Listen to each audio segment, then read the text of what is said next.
Thank you for coming. So we all live in Prince George. Yeah, go ahead. Can you hear me okay? He's just waving. Well, that's great. Wave. We all live in Prince George and we are a diverse group of people, but there's one thing that all of us have in common. We love where we live. We love the forests. We love nature. We love living in a city that has nature in the city. We love living in a city where you can drive 10, 15 minutes and be in nature. And our city has had that nature support us for a really, really long time. And that's why we're all here. And I'm really glad you came. So thank you very much for coming. This event is being recorded. So if that makes you uncomfortable, you will have to make a different decision right now. And we are really grateful to have a few sponsors of our event. The Public and Private Workers of Canada sponsor this event, and Chuck will be saying a few words on their behalf. Community Futures sponsor this event, and Susan is in the audience. So if we could all give her a wave of thank you. And her clap like that too. And Stop the Spray BC, headed by James Steidel and Herb Martin, sponsor this event, and we're super grateful for them for all their work.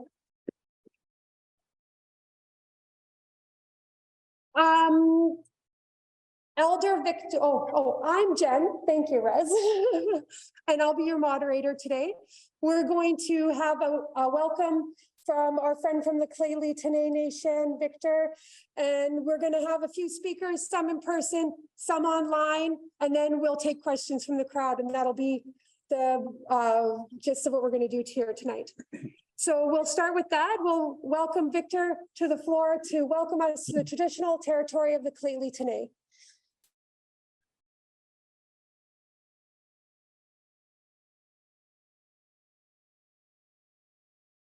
Okay, good. Welcome here tonight, ladies and gentlemen, elders. On behalf of the Chief and Council and our elders, our youth, those ones that are not yet born of the Canadian Nation, I welcome you here on the unceded territory. I'm going to say a little prayer to the great creator, and I'm going to say it in carrier language, and then I'll repeat it in English, okay? So enjoy yourself tonight, you know, and I know for the longest time, you know, I was thinking about our forestry, you know, and the ecosystem. I mean, today, if you go out in the bush, there's not too many, the food chain are all gone. The only thing that you probably find in the bush right now is bears, moose, and elk. But the rabbits are all, you know, I'm just praying, you know, that they come back because there's a cycle. And so I'm gonna say a little prayer. Depende destiny. Hey, you are saying on destiny. Patana, patana here. And having you the chickens, having forgot this. I said the great creator is to be here. And that you would get the wisdom and the knowledge that you would need for our forest. You know, and that each one of you that attended, you know, that we all are always learning something new, and that change always comes. You know, that there's no way of change. And like every morning when we get up, there's change starts. We don't even realize. So enjoy yourself tonight and be blessed. And I thank you for coming. You know, and We're all learning something new every day. Natalia, have a good day. Thank you very much.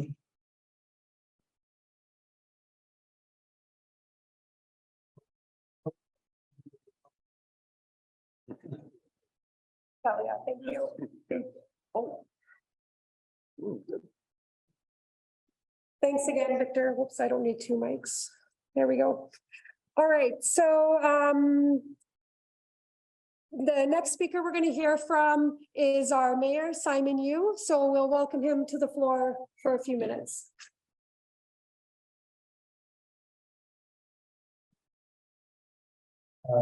Thank you very much for allowing me to say a few words in this very, very important event.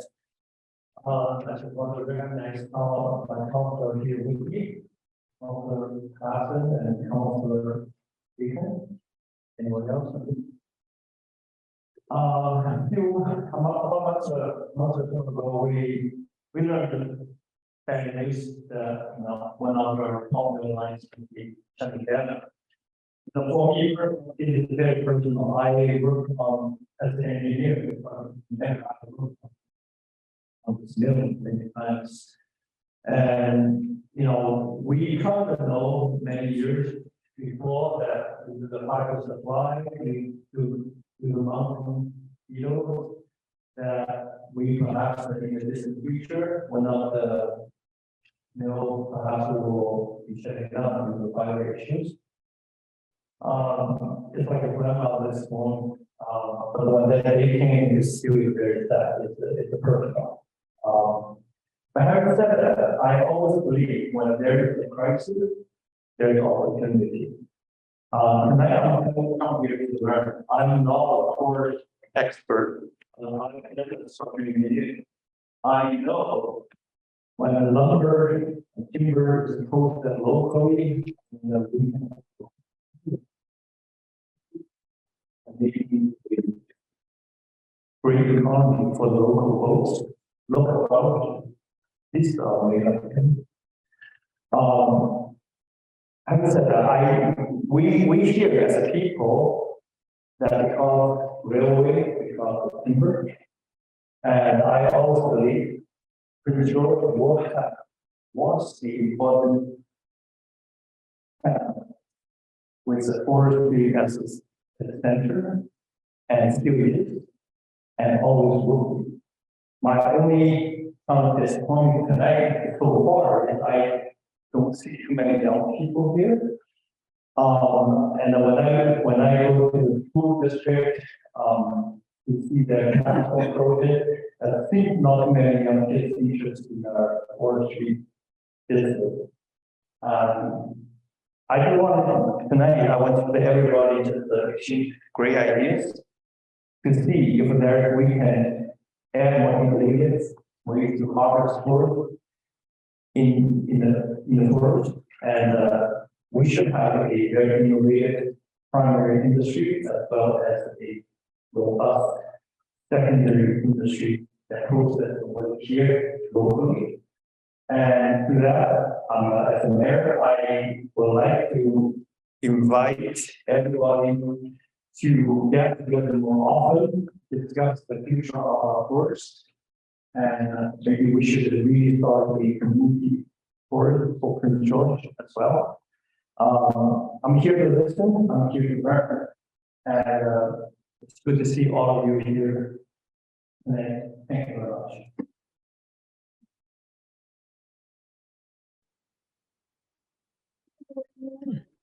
Next, we're going to hear from the mayor of Mackenzie.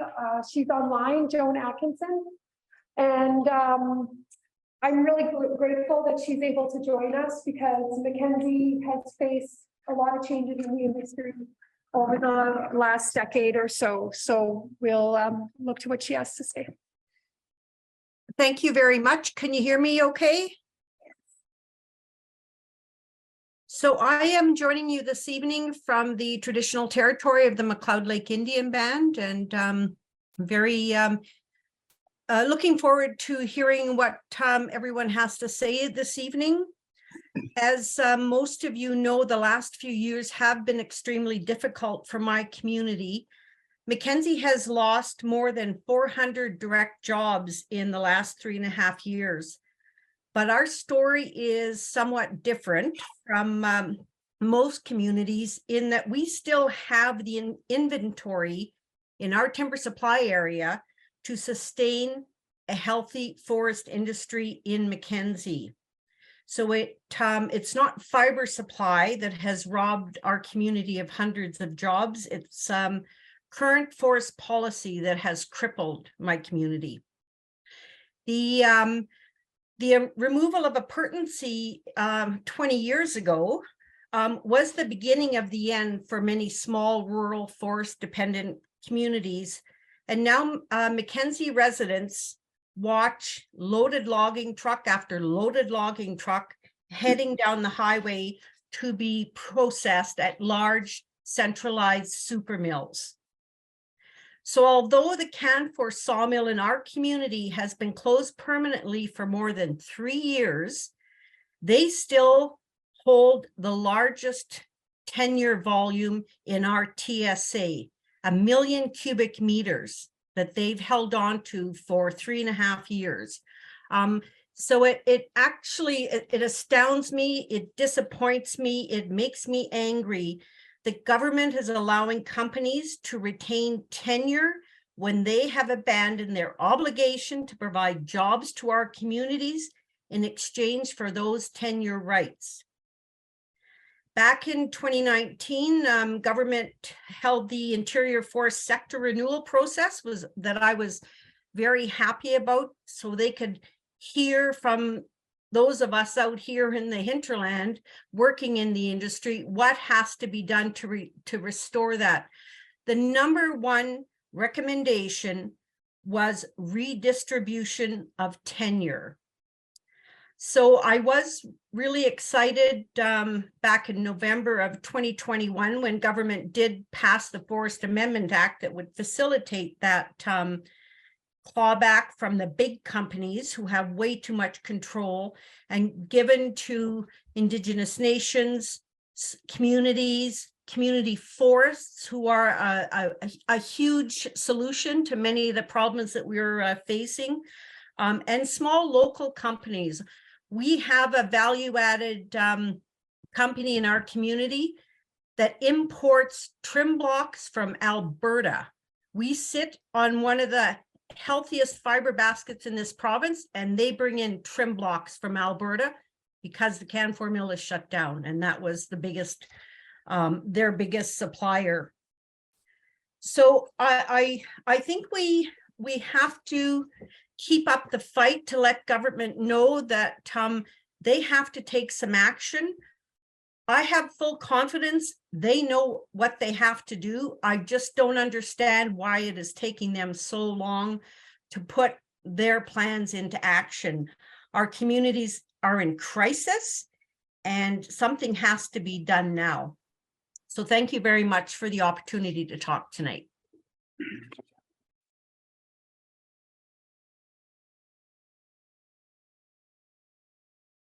Thank you so much, Joan, for making time for us and sharing this brief story of what's going on in Mackenzie. Next, we'll hear from Chuck Leblanc, and we'll just come around this way, Chuck. I'm going to speak behind the podium. Thank you. All right, I'll try not to be too nervous here, but as Jen said, my name is Chuck Leblanc. I'm president of the Public and Private Workers of Canada, Schenkel, Local 9. We are an independent, proudly Canadian union based out of BC. I want to start by thanking Elder Joseph for coming tonight and giving us his prayers and his opening remarks. It was greatly appreciated. And to thank all of you that took the time either in person or on Zoom tonight to come out and listen to, you know, some of the state of the union or state of the forest, forest economy right now, and then here's some solutions and some possible ways of rethinking what we are doing today. So now it's time to start that conversation on what the future of forestry needs to look like. We can't continue to go down this path of mill closures and devastating impacts to our communities. Our provincial governments over the last 20 years have failed us. The current and past provincial government's bad forest policy has helped create our current forestry environment. We need to demand better from our elected leaders. Forestry was and still can be a vibrant sector of our economy and of our communities. We need to rethink our current reality and retake control of our, and that's in capital, our forests. These forests are here for the betterment of all British Columbians, not just for our corporations and their investors. These trees are our future. As I've heard a few times over the last month or so, jobs for logs. Thanks, James. Our forest companies also need to do better. They have lost the social connection between our forests and our communities. Our companies need to do better for our communities and their workers. All too often, our corporations focus on what's best for their investors while forgetting that their biggest investors are the workers who are creating the value for their companies.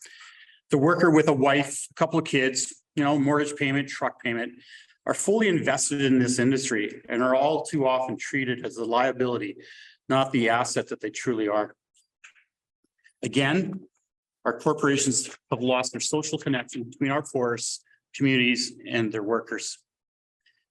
Our mill and our members are going through the various, stages of grief. From the initial shock of the announcement to layoff notices going to members this week,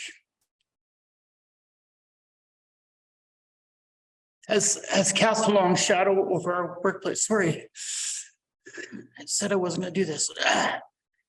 The normal banter between workmates has been replaced with the stress and angst of what's next. How will I make my payments? Or where will we have to move to? The closure of PG Pulp will have lasting impacts throughout our community. We cannot forget that this closure goes beyond the workers at PG Pulp. It also goes out to all of our service providers, contractors, stores, and other community businesses will feel the effects of this closure. Wages of the displaced workers, and there's about 300 estimated company-wide, are estimated to be about $30 million, a real blow to our community. But we need to stay positive. I have full confidence that our displaced members will find alternate employment. They already are. They're leaving in droves. It's pretty amazing. We have a highly skilled and sought after workforce. We as a local will continue to push our employer to hold on to as many of our members as possible. This is an opportunity for Canfor to truly show that its roots are in this community. I think they have failed us. Our next speakers will give an overview of our industry, the environment, and a holistic approach to utilizing our land and resources. There will also be some practical solutions to our current fiber shortages. This rally is just a start. We will continue to have community discussions to come up with practical solutions to our current woes and to demand better from our elected leaders and forest companies. Again, I want to thank you all for taking the time to come out, to listen, to learn, and offer practical solutions so we can all do better in solidarity.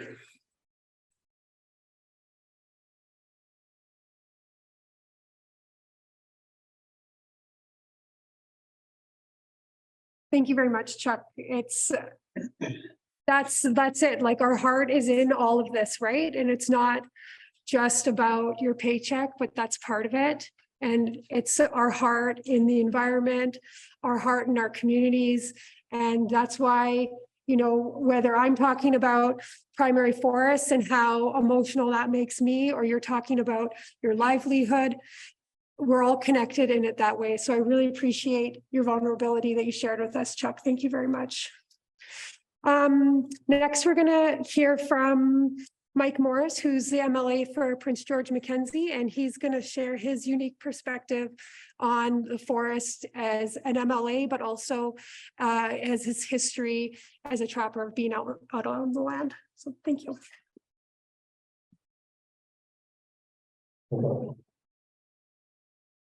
It's my honor and privilege to be here to talk about this topic that's been near and dear to my heart for decades, and as well as everybody in this room. And thank you, Chuck, for those words. And my late brother-in-law, Len Schenkel. He and I got along well for 40 years. And we used to talk about a lot of the issues facing the forest industry over that 40-year period of time. Just a little bit about me. I've operated a trap line north and west of Prince George here, probably for the last 45 years. And I've hunted the same area. I've hiked the same area, camped the same area over the last 50 years, since I first came here in 1973 when I joined the RCMP. So I'm familiar, and over that period of time, I've witnessed the cumulative effects of forest harvesting on the landscape within my trap line and throughout the province, matter of fact.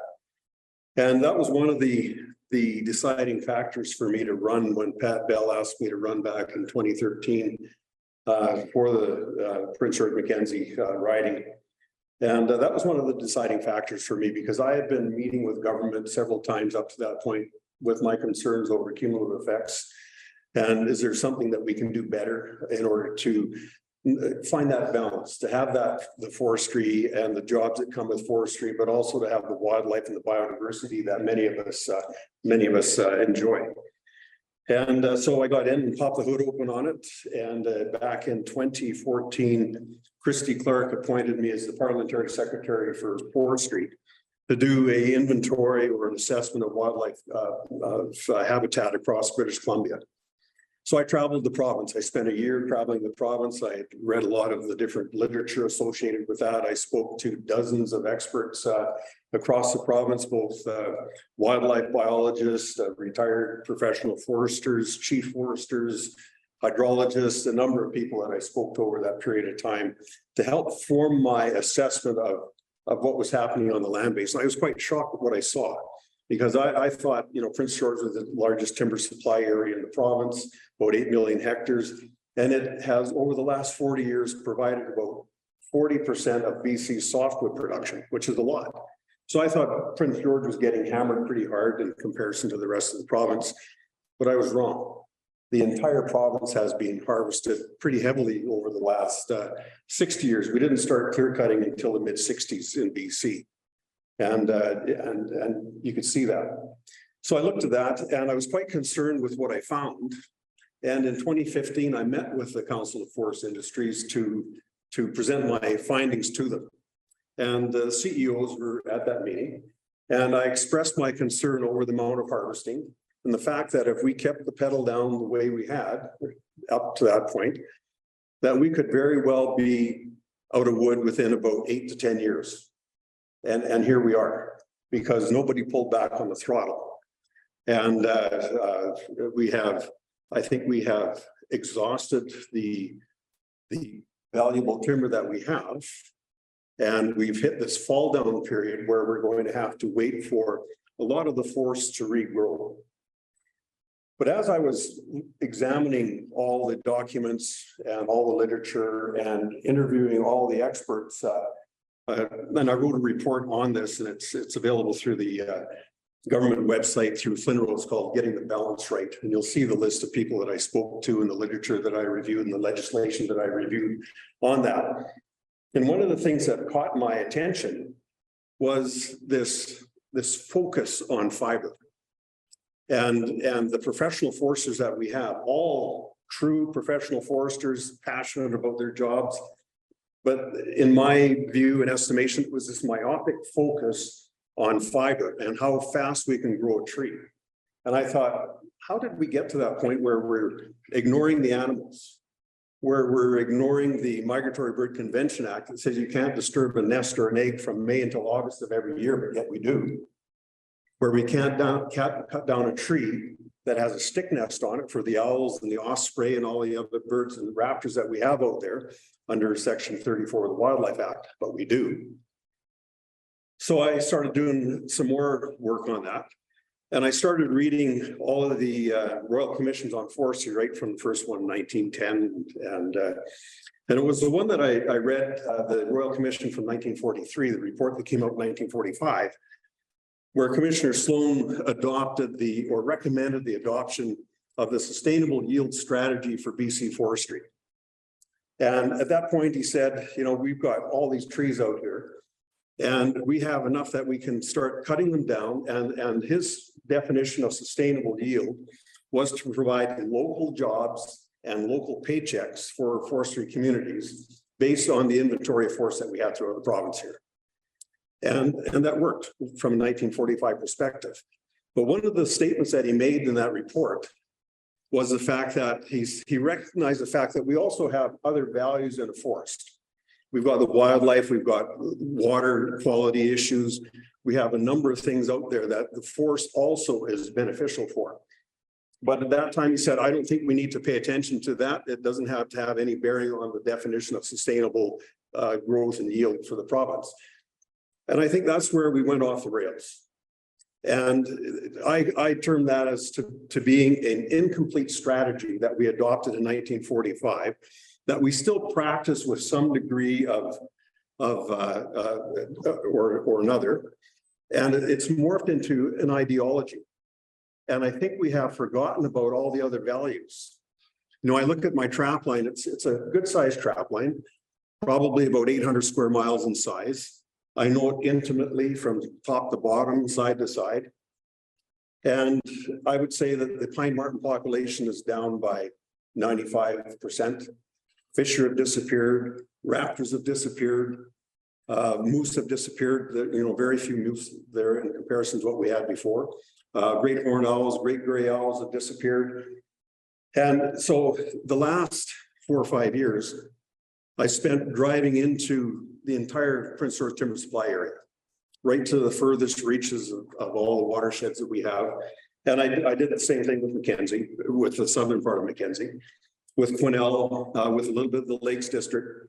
And one of the things I did is I had binoculars with me, but I walked into a lot of the retention areas because I was looking for the stick nests that were supposed to have been retained.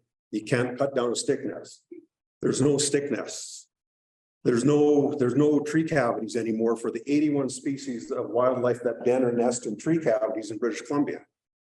And I've got one in my office there. It's a tree cavity from a pine tree that was afflicted by the pine beetle. And that nest tree cavity is about, would have been about 30 feet off the ground. And I counted the rings on the tree, it's about that big. And it was well over 100 years old. But we cut it down and harvest it and process it. And there's no habitat left for the species of wildlife that depend on that. And that's problematic for me. And so, you know, when I presented to the Council of Forest Industry, that was one of the things I said, if we're so focused on wood, what about all the other values on the land? What are we doing for those 81 species of wildlife? What are we doing for the northern goshawk, which is red listed in BC and has been for a number of years now? Northern goshawks used to be prolific. I saw them every single time I was out in the bush, every single time. I haven't seen a goshawk now for well over 10 years.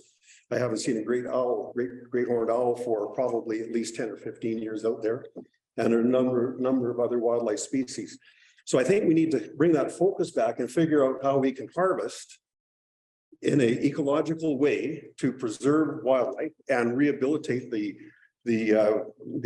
habitat that we have out there to bring those species back and to find that balance where we can cut whatever trees we need to provide our forest sector, as well as maintaining the other species. The other part that I find alarming, I've just found this out in the last 4 or 5 years, reading various hydrological studies from around the world, actually. But one caught my eye here from BC from 2014, I believe it is.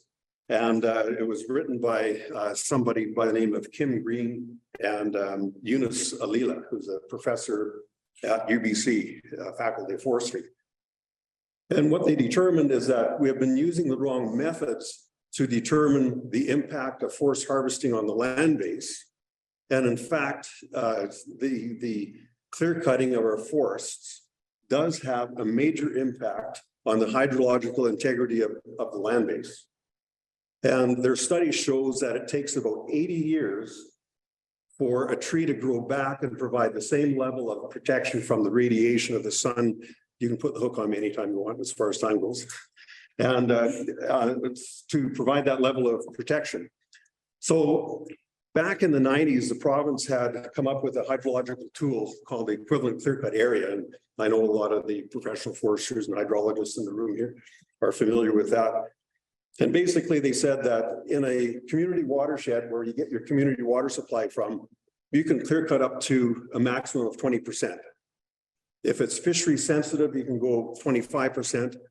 And all the other watersheds in BC, 30%. Now there's some give and take on that. I've talked to hydrologists, and the slope of the land, the types of soil and the terrain and everything has a factor to play in that. But I had a number of constituents who had come to me when I got elected in 2013 along the Shellacko River watershed.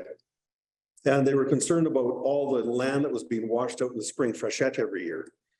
And I was meeting with the licensees that were working in that area, and they had cut blocks ready to go in that. This is back in 2019.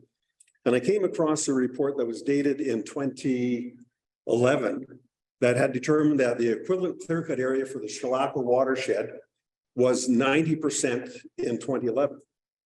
So I contacted the licensees and I said, how did it get to that point? Like, who's monitoring that?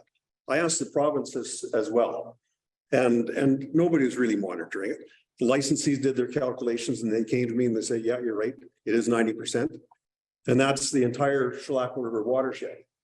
I checked with DFO, and in the 90s, the Chinook salmon count in that river was in the thousands. In recent years, it's down into single digits. And there's a lot of it has to do with loss of habitat along that entire Shellacko River watershed. So my concern with forestry is, I think we've overcut. I think we have damaged a lot of habitat that has resulted in 50% of our wildlife populations of all types, birds, raptors, fish, fur bears have disappeared because there's no habitat left to support them. But the hydrological integrity of the land base, and there's some studies going on right now that may connect a lot of the massive flooding that we've seen over the last few years to the lack of forest cover that we have. So that's one of the things that we need to take consideration of. And the other one is the density of the plantations, the managed stands that we've been bringing back. And it was brought back with, good intentions. I know a lot of the foresters that were involved in it way back when. I've talked to them, thinking that if we plant 4 trees for every one that we take out, they only have to grow for about 40, 50, 60 years, and we can harvest it again and get more cubic meters of wood out of that managed plantation than the original plot of land did with the primary forest on that. And it does make sense. The only part of that is of concern is if we look at a lot of the fires that we've had in 2017, 2018, 2019, a lot of them are in the immature managed forest stands of pine that we planted throughout the province. The densities of 1,500 stems per hectare, maybe a little bit higher in some areas as well. So I think all of us need to come back to that table. And I like what this government has brought together with these planning tables at the watershed level, because that was one of the recommendations that I made back in 2015, and sit there and talk about that. What is the value of the wildlife? And I've calculated out the value of moose meat, as one area. There are millions of dollars a year of moose meat that we've harvested from this province, and elk and deer. And so the protein value that we have in a lot of the animals needs to be taken into consideration. The hydrological value needs to be taken into consideration. The other part that kind of hit me when we had the heat wave a couple of years ago, where the government was saying, find a nice big tree in a forest to get underneath in the park and enjoy the coolness of that and stay out of the sun. Yet we've cut, we've harvested probably 20 or 30 million hectares of forest in the province over the last 60, 70 years. And that protection isn't there the way it used to be. So all of those things need to be considered moving forward. Let's sit down and figure out how we can do that in a balanced approach and still have forestry jobs. From an ecological perspective, I'd like to see us eliminate the volume-based logging.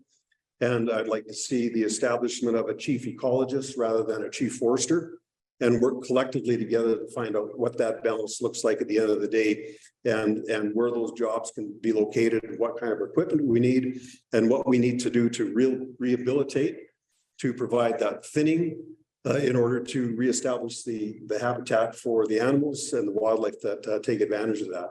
And I think once we find that, then we should be able to move forward in a good way. I think this is the time to do it as well. So one last thing before I sit down is over the last 20 years, and I've got the stats in my office, I've got a report sitting over, it was on the table here. If anybody wants a copy of it on my discussion paper I shared with my colleagues on forestry in British Columbia. But about 20 years ago, we had 100,000 people working in the forest sector across the province. And today we have about 45,000. These are Stats Canada numbers, by the way, they're not mine. And so our numbers have come down. And this was before the mill closures that we're experiencing here today. So we're going to see even more numbers tumbling as a result of the mill closures that we're seeing. But the other part of it is forestry. So logging, milling, pulp and paper contributes on average about, I think last year it was 1.8% to the provincial GDP. And it'll come down to less than 1% and probably 0.5% as we go through these closures over the next 2 to 5 years. I think this is the time to reevaluate it, sit down at the table and come up with a plan that we can move forward collectively together. So we're balancing everything out there and we still have a forest sector, then we can start bringing that GDP up.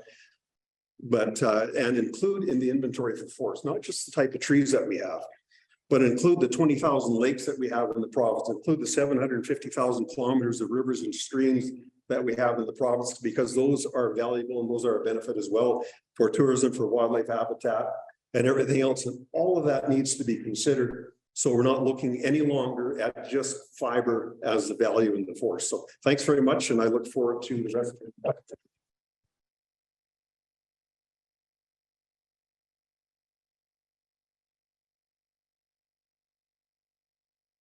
Thanks a lot, Mike. I really appreciate you sharing your knowledge on this. All right, next we have another speaker online. So I'm very grateful to introduce Ben Parfitt, policy analyst for the Canadian Centre for Policy Alternatives. And he's done a lot of great research and writing about the pellet industry and the economies around the area of Prince George. So join me in welcoming Ben. Good evening. Can everybody hear me okay? Yep. That's wonderful. First off, I'd like to say that I'm joining you tonight from Victoria, the traditional territory of the Lekwungen people, also known as the Saik'uz and Esquimalt First Nations. And I'd like to begin by saying that I'm really honored to be asked to be here tonight. And to follow speaking after Mike Morris, I think that the community of Prince George, I think the community of Mackenzie, I think that the province of British Columbia is very lucky to have Mike representing the people in the north. I think that Mike, a couple of years ago, gave one of the most comprehensive, nonpartisan speeches in the legislature on the evolution of forestry in the province. It was an astonishing speech, so comprehensive and well thought out, and I would highly recommend if you haven't seen it to watch it, because it says an awful lot. I also want to say before I start into my PowerPoint presentation that I was fortunate to be in Prince George and area last summer for a few weeks in June. I was able to go out into the field with Mike and was able to go out into the field with Michelle Connolly of Conservation North and others living in the Prince George area. And I have a great deal of affection and fond memories for the people that I have met up your way and that I have worked with previously, including Peter Ewart and others with Stand Up for the North, to talk about issues along the lines of what I'm going to talk about tonight. So what I want to try and do is just walk us through kind of how we got here and end by talking a little bit about where I think that we can go. And this is kind of a preview of some work of mine that will probably be released in the next few days that looks at the role that technology has also played in the unfolding forest crisis in your region. So with that, can we go to the next slide, please? So all of us, I think, here know why we're here tonight. We have seen some pretty horrendous announcements over the last little while about mill closures in the north.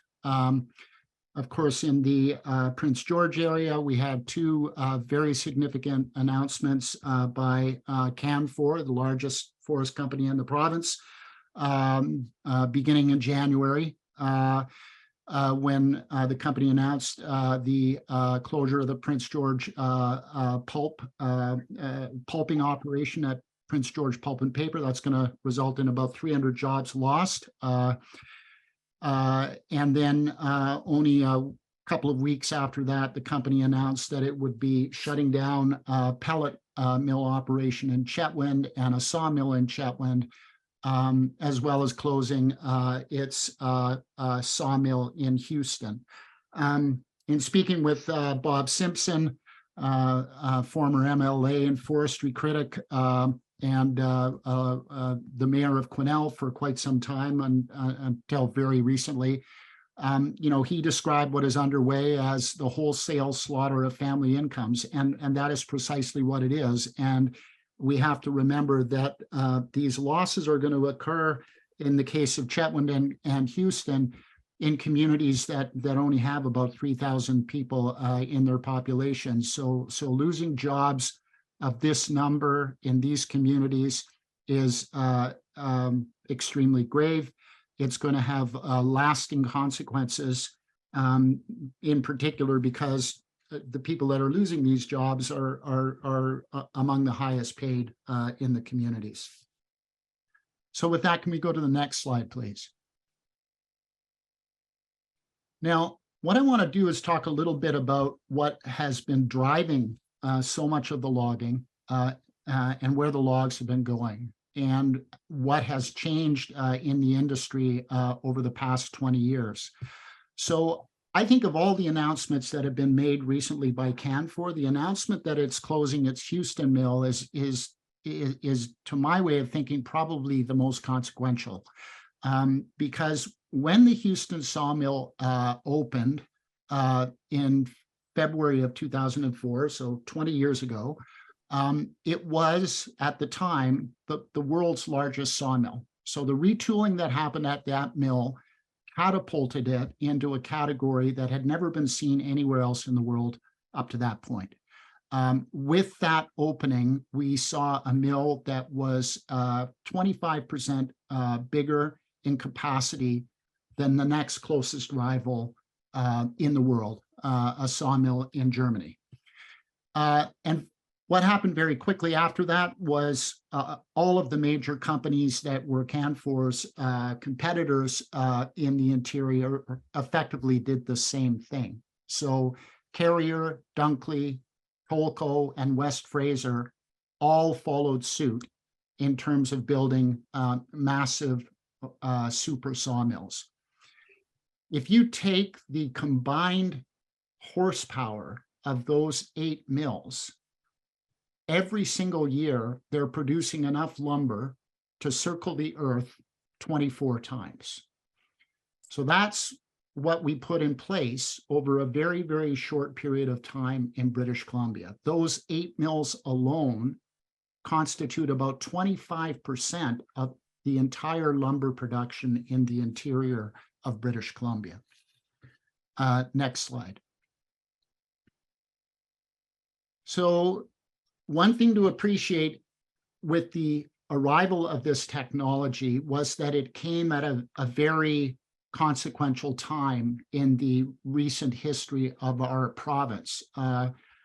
Mike noted earlier that clear-cut logging really started in the interior in the 60s, but it very clearly started to accelerate in the 1980s and then again in the early 2000s. When I was first working on reporting on forestry issues for the Vancouver Sun in the late 1980s, we were in the midst then of a significant ramp up in logging rates in response to a massive mountain pine beetle outbreak that occurred on the Chilcotin Plateau. And then, of course, in the early 2000s, we saw the much more consequential and more widespread pine beetle attack and a very significant surge in logging in response to that. So I think most of us know and appreciate that when that outbreak started, there was a decision by the government to effectively allow the industry to turbocharge logging rates. And we saw a massive increase in the logging of pine-dominated forests, but also forests that weren't dominated by pine in the name of salvaging value from dead trees before they lost that economic value. So effectively what happened is we had two things. We had the emergence of super mills, and we had a beetle outbreak that allowed for a significant increase in logging, which saw more and more logs flowing to these super mills. And of course, what happened after that, as the pine harvesting started to come down, is that there was another beetle or bug outbreak with the spruce beetle that was used as an excuse to cut a great deal of spruce forest down over a short period of accelerated logging. Everybody knew when this was happening that there would be a day of reckoning. And it's that day of reckoning that unfortunately is upon us. Next slide, please. Now, I want to show this slide to give you a sense of what that spruce beetle logging looks like. This is an area of land near Bear Lake, and it was effectively logged out over a 3-year period. What you're looking at here is effectively one large contiguous clear cut in which a number of dead spruce trees, but an even larger number of live spruce trees and healthy spruce trees or trees of other species that were logged out. And the consequence of this is that all of this logging took place on treaty settlement lands owned by the McLeod Lake Indian Band. And all of that wood in that 3,000 hectares and some similarly large other treaty lands held by McLeod Lake went out of the region to feed mills owned by Canfor and owned by West Fraser and owned by Dunkley, which it kind of builds on the theme that the mayor of Mackenzie talked about at the beginning of tonight's discussions, the movement of wood out of one region to feed another. Next slide, please. Now, simultaneous with all of this happening, going back about 25 years, we started to see the emergence of an entirely new sector in the forest industry called the wood pellet industry. And from its modest beginnings 25 years ago, that industry has morphed into a major consumer of logs in the province and residual wood fiber. The picture that you see here is a picture of logs awaiting conversion directly to wood pellets at the Burns Lake pellet facility owned by the Drax Corporation. My calculation is that the arrival of the wood pellet industry in the interior of the province, because it's entirely within the interior of the province, there are no coastal pellet mills, is that the pellet industry added another 5 million cubic meters worth of wood demand on top of the wood that was already being consumed by the mega sawmills that I talked about earlier and by the pulp mills. And this, in my view, has had incredible consequences for the forests in the interior of the province, because forests are finite. There's only so much to go around. And when you take what was already a considerable amount of mill horsepower in the sawmills and the pulp mills, and you add more to the equation with the pellet mills, that is going to have ramifications for communities and for forests all over the place. And one of the biggest consequences is that it increased competition between the pulp industry and the pellet industry for wood. And unfortunately, what we have seen, because of the incredible efficiency of the super sawmills, is that more and more logs have had to be used directly to make wood pellets and pulp. Next slide, please.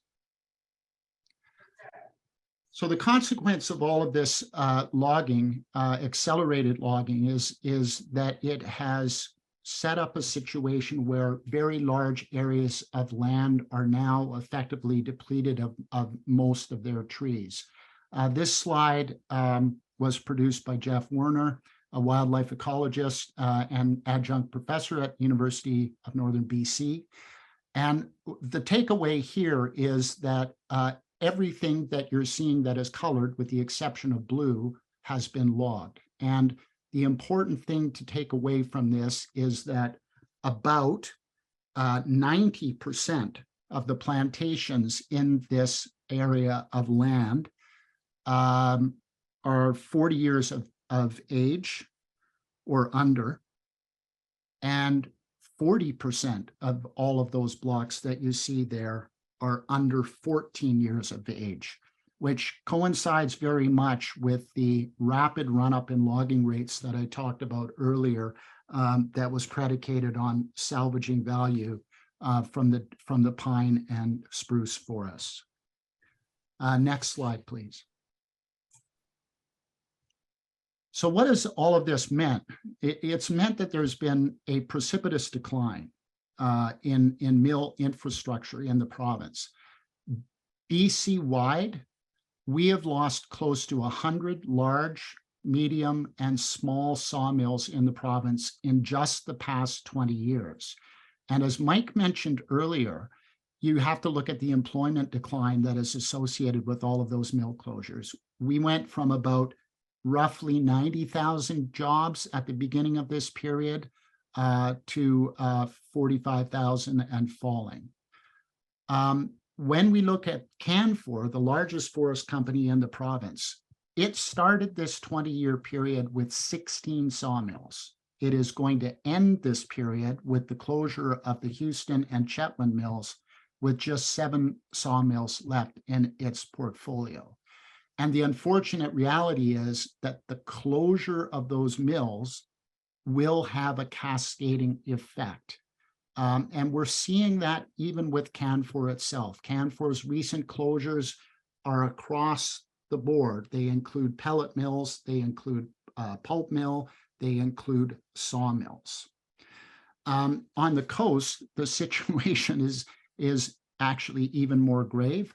We're now down to a handful of large sawmills on the coast, and that is setting up very, very troubling situations in which the remaining 3 pulp mills on the coast are having to chip whole logs to feed them because they cannot get enough residuals from the sawmills because there are not enough sawmills left.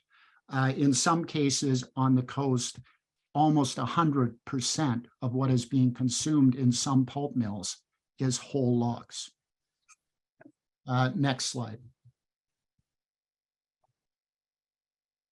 I think that we all have to understand that the industry that evolved and that did all of this was relying on primary forests that it had no hand in growing.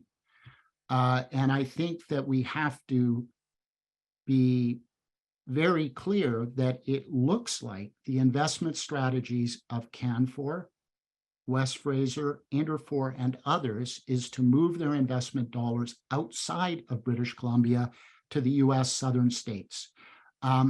This has been understood for a long time. There is a coastal corollary to this in that Macmillan Bloedel, a name, very closely or intimately tied to the coastal forest industry and a company that no longer exists, was starting to move its investment out of British Columbia into the state of Alabama decades ago. And there's a very simple reason why that has happened. It has happened because once you embark on the game of logging plantations, it's inevitable or predictable that companies will move their investment dollars to those jurisdictions where trees can be grown faster. And that clearly is the case in the southern United States, where trees grow in a fraction of the time that they grow in plantations here, where there is a great deal of private lands and therefore no stumpage being paid by these companies that are operating in the US, and where wages and benefits packages tend to be much less than they are here, and where many municipal governments bend over backwards with extremely lucrative deals in terms of property taxes to incentivize companies locating their operations there. Next slide. So I want to transition by just emphasizing that we need to be very cautious about where we're going, and we need to think through the experiences of some communities. Mayor Atkinson at the beginning of the night talked about what has been happening in Mackenzie. I've been up to Mackenzie on several occasions. I've spoken to workers as they lost their jobs over the years in that community. It has been a shocking decline in milling infrastructure in Mackenzie, while simultaneously logs continue to flow out of the Mackenzie area to mills in Prince George and Quesnel and elsewhere. One example I want to give that is very important right now, in my view, is what is happening in Fort Nelson. 15 years ago in Fort Nelson, Canfor shut down 2 panel mills. 600 people lost their jobs in that community. It was one of the most devastating economic developments to occur in that community ever. Yet the company sat on its forest license for year after year after year, doing nothing, until it sold its license to a company called Peak Renewables, which is owned by Brian Fair, someone who has very close ties to Canfor. The plan, one of the proposed plans, is to build what would be the world's largest wood pellet mill in Fort Nelson. If that pellet mill goes ahead, it would be using about 1.2 to 1.5 million aspen trees a year to directly turn into wood pellets. And it would result in about 60 people being employed. And for our province at this point in history to be contemplating doing that, in my view, it's irresponsible. It's taking an incredibly valuable resource and turning it over to an enterprise that would create an extremely low value product while employing almost no people. To give perspective on this, even the super mill in Houston employs 300 people, which is 5 times more people than would be employed at a pellet mill utilizing essentially the same amount of wood. So this is the kind of cautionary tale that we need to think very seriously about.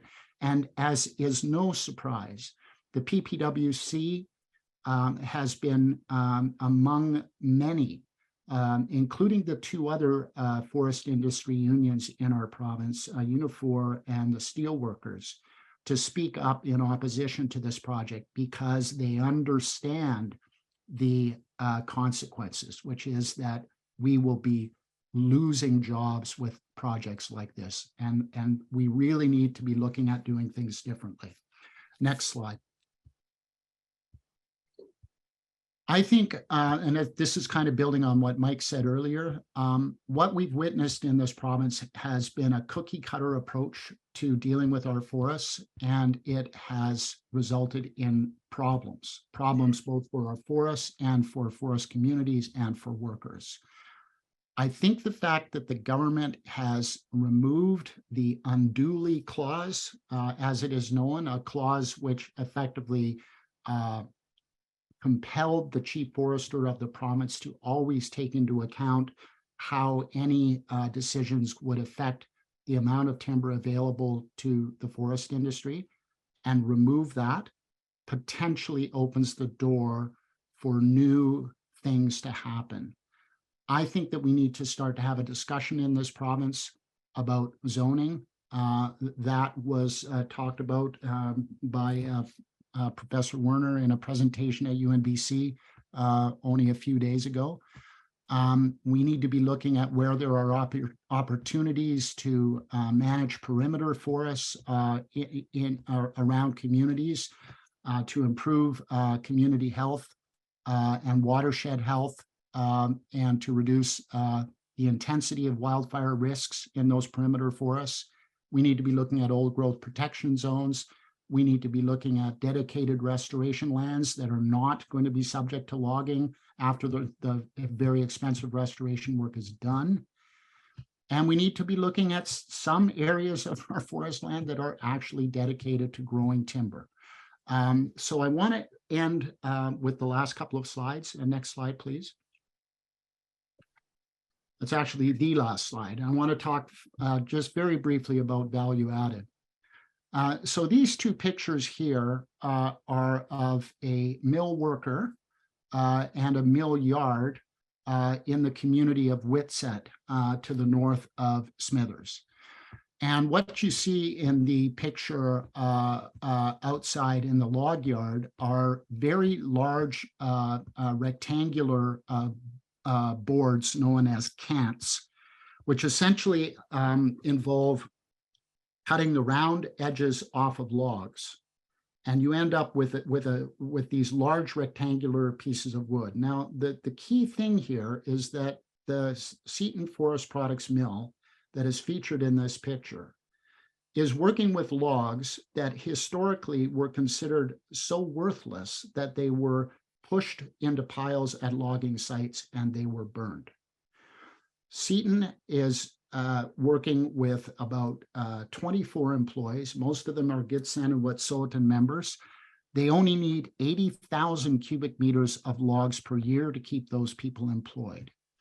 And all of the wood from that operation now is shipped to another mill on Vancouver Island, owned by a group called the Sand Group, where they are recutting all of those cants and extracting extremely high value from those cants. For example, some of the wood is cut and then it is layered with a very, very thin veneer of old growth cedar. And you end up with boards that are 5 or 10 times the value of what Seton has shipped off. So this idea of taking wood and moving it from one mill to the other, as Mayor Atkinson spoke about in Mackenzie, where we used to have this relationship between Canfor and East Fraser, where trim ends were moved from one mill to the other. That is the kind of thing that we need to be focusing on in this province in terms of value added. And I'd like to end by just saying one other thing. The Seton Forest Products operation and the Sand Group together are doing all of this incredible value added work, and they do not hold a tenure that allows them to have a dedicated amount of wood to move to their facilities.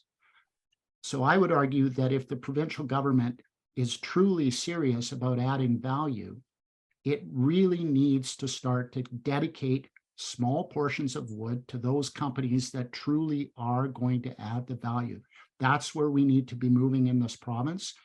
The same kind of value added can be done with pulp mills in this province. However, and this is very important, we are going to need very, very large sums of money to retool those facilities to be able to add or create higher value products.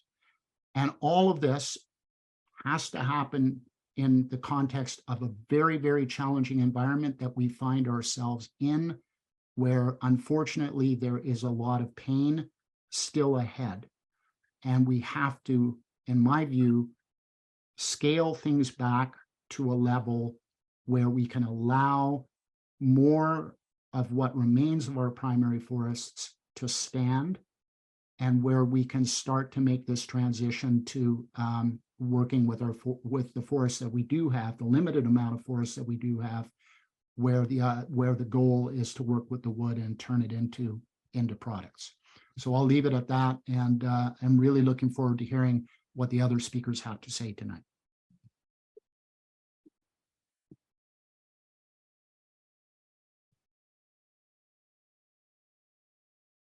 Thank you so much, Ben, for giving a really great overview on a really complex issue. If you're interested in the pellet stuff that he was talking about, that he went out with Mike and Michelle from Conservation North, the BBC and W5 both did a really great coverage of it, and so you could do a quick Google search and watch that. It's really really fascinating, and super grateful to Ben and Mike and Michelle for doing that work. Next, we have Ben Parfitt, who is owner of Freya Logging, and give him a hand. Thank you.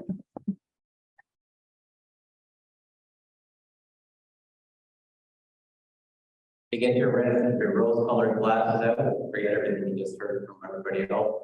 There's some positivity there that we can work on. So to get my presentation going, we got bulls, biodiversity, and basal area. And we're looking at basically how First Nations and other basic kind of area-based tenures are going to move us forward. And that the future for Prince George is extremely bright. You know, Simon's absolutely right. There's not enough young people up here. I used to sit up in that corner with my friends 25 years ago and show pictures of dead animals. And I was in this class for forestry, and yeah, it's been a long time. We've been talking about how it's getting worse. So I think we've reached the bottom, and let's go up. A match struck in a dark room. It's pretty bright. So we're kind of fighting about industry, and we're kind of fighting about, you know, protecting areas. We're kind of doom and gloom, but I don't think we need to be. I think there's a really, really bright future there that doesn't involve smoky summers and driving around for miles without seeing a moose, and having a job and getting paid, but some money in your bank account, like that. So next slide. Okay, so false dilemma. The dilemma here is we can't log because we're destroying the world. Or we need to have industry, and we're not getting the jobs that are for industry. So these are the two sides we're hearing here. Mostly we're hearing. What's it? Just hold it. Hold it. Like not so close. How's that? Is that better?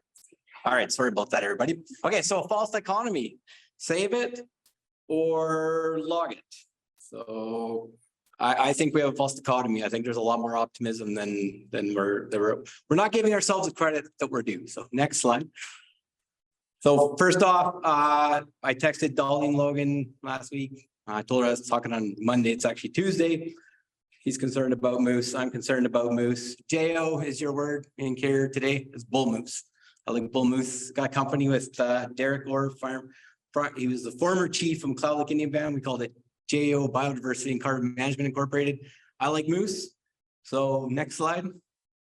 This is a drive up to Fort St. James. This is the Binchy Nation, and Craig Willick's here today. He's seen that sign before, and they're really worried about moose. They like moose. I like moose. I don't know if anybody here like moose.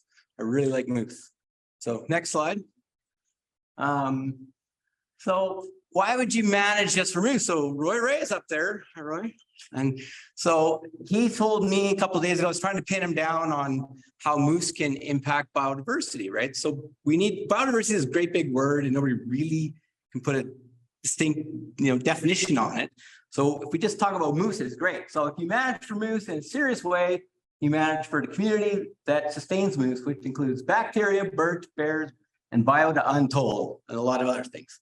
So thanks for that, Roy. The next slide. This is me, J.O. Bull Moose. 1981, that was my first moose hunt. I was 2.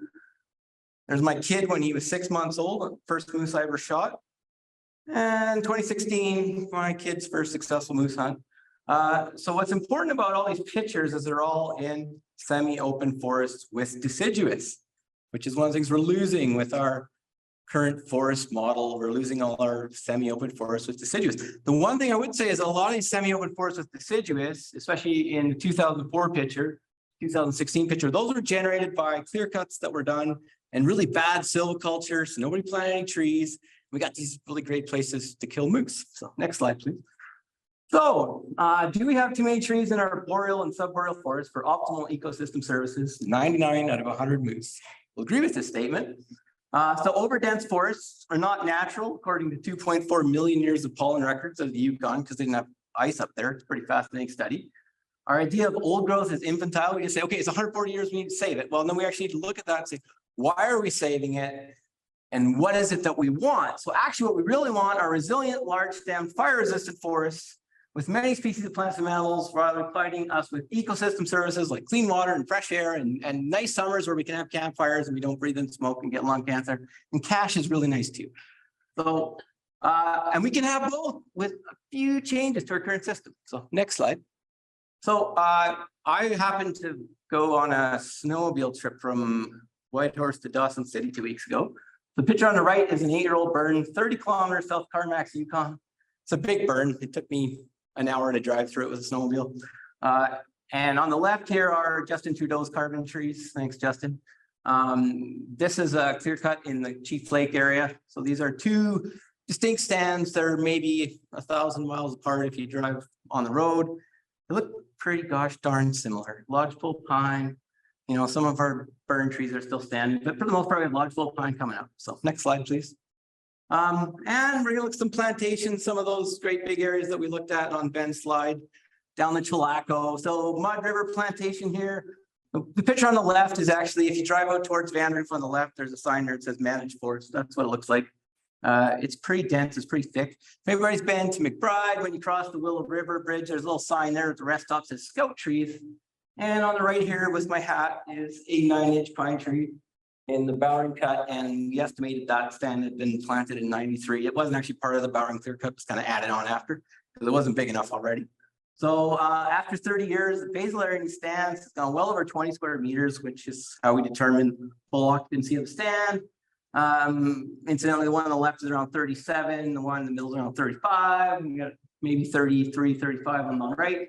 So there's no food here. High fire hazard. Like Mike was saying, these young stands, they burn really fast. Also importantly, government thinks there's no wood growing in these stands, but stand on the left showing 230 cubic meters a hectare after 30 years. There's a couple loggers in the room here, Don Woodcock over here. He'd be pretty happy with 230 cubic meters a hectare if he was 20 minutes from his house. He'd be very happy, actually. Andre put me in some wood.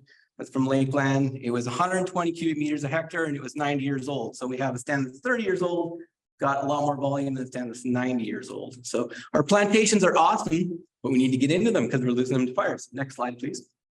Here's an interesting one, primary forest, McBride, up the Holmes River, beautiful spruce stand, planted in 1977. This is what it looks like. Look at all that biodiversity. Next slide, please. Okay, I'm going to poke some holes at Michelle Connolly here.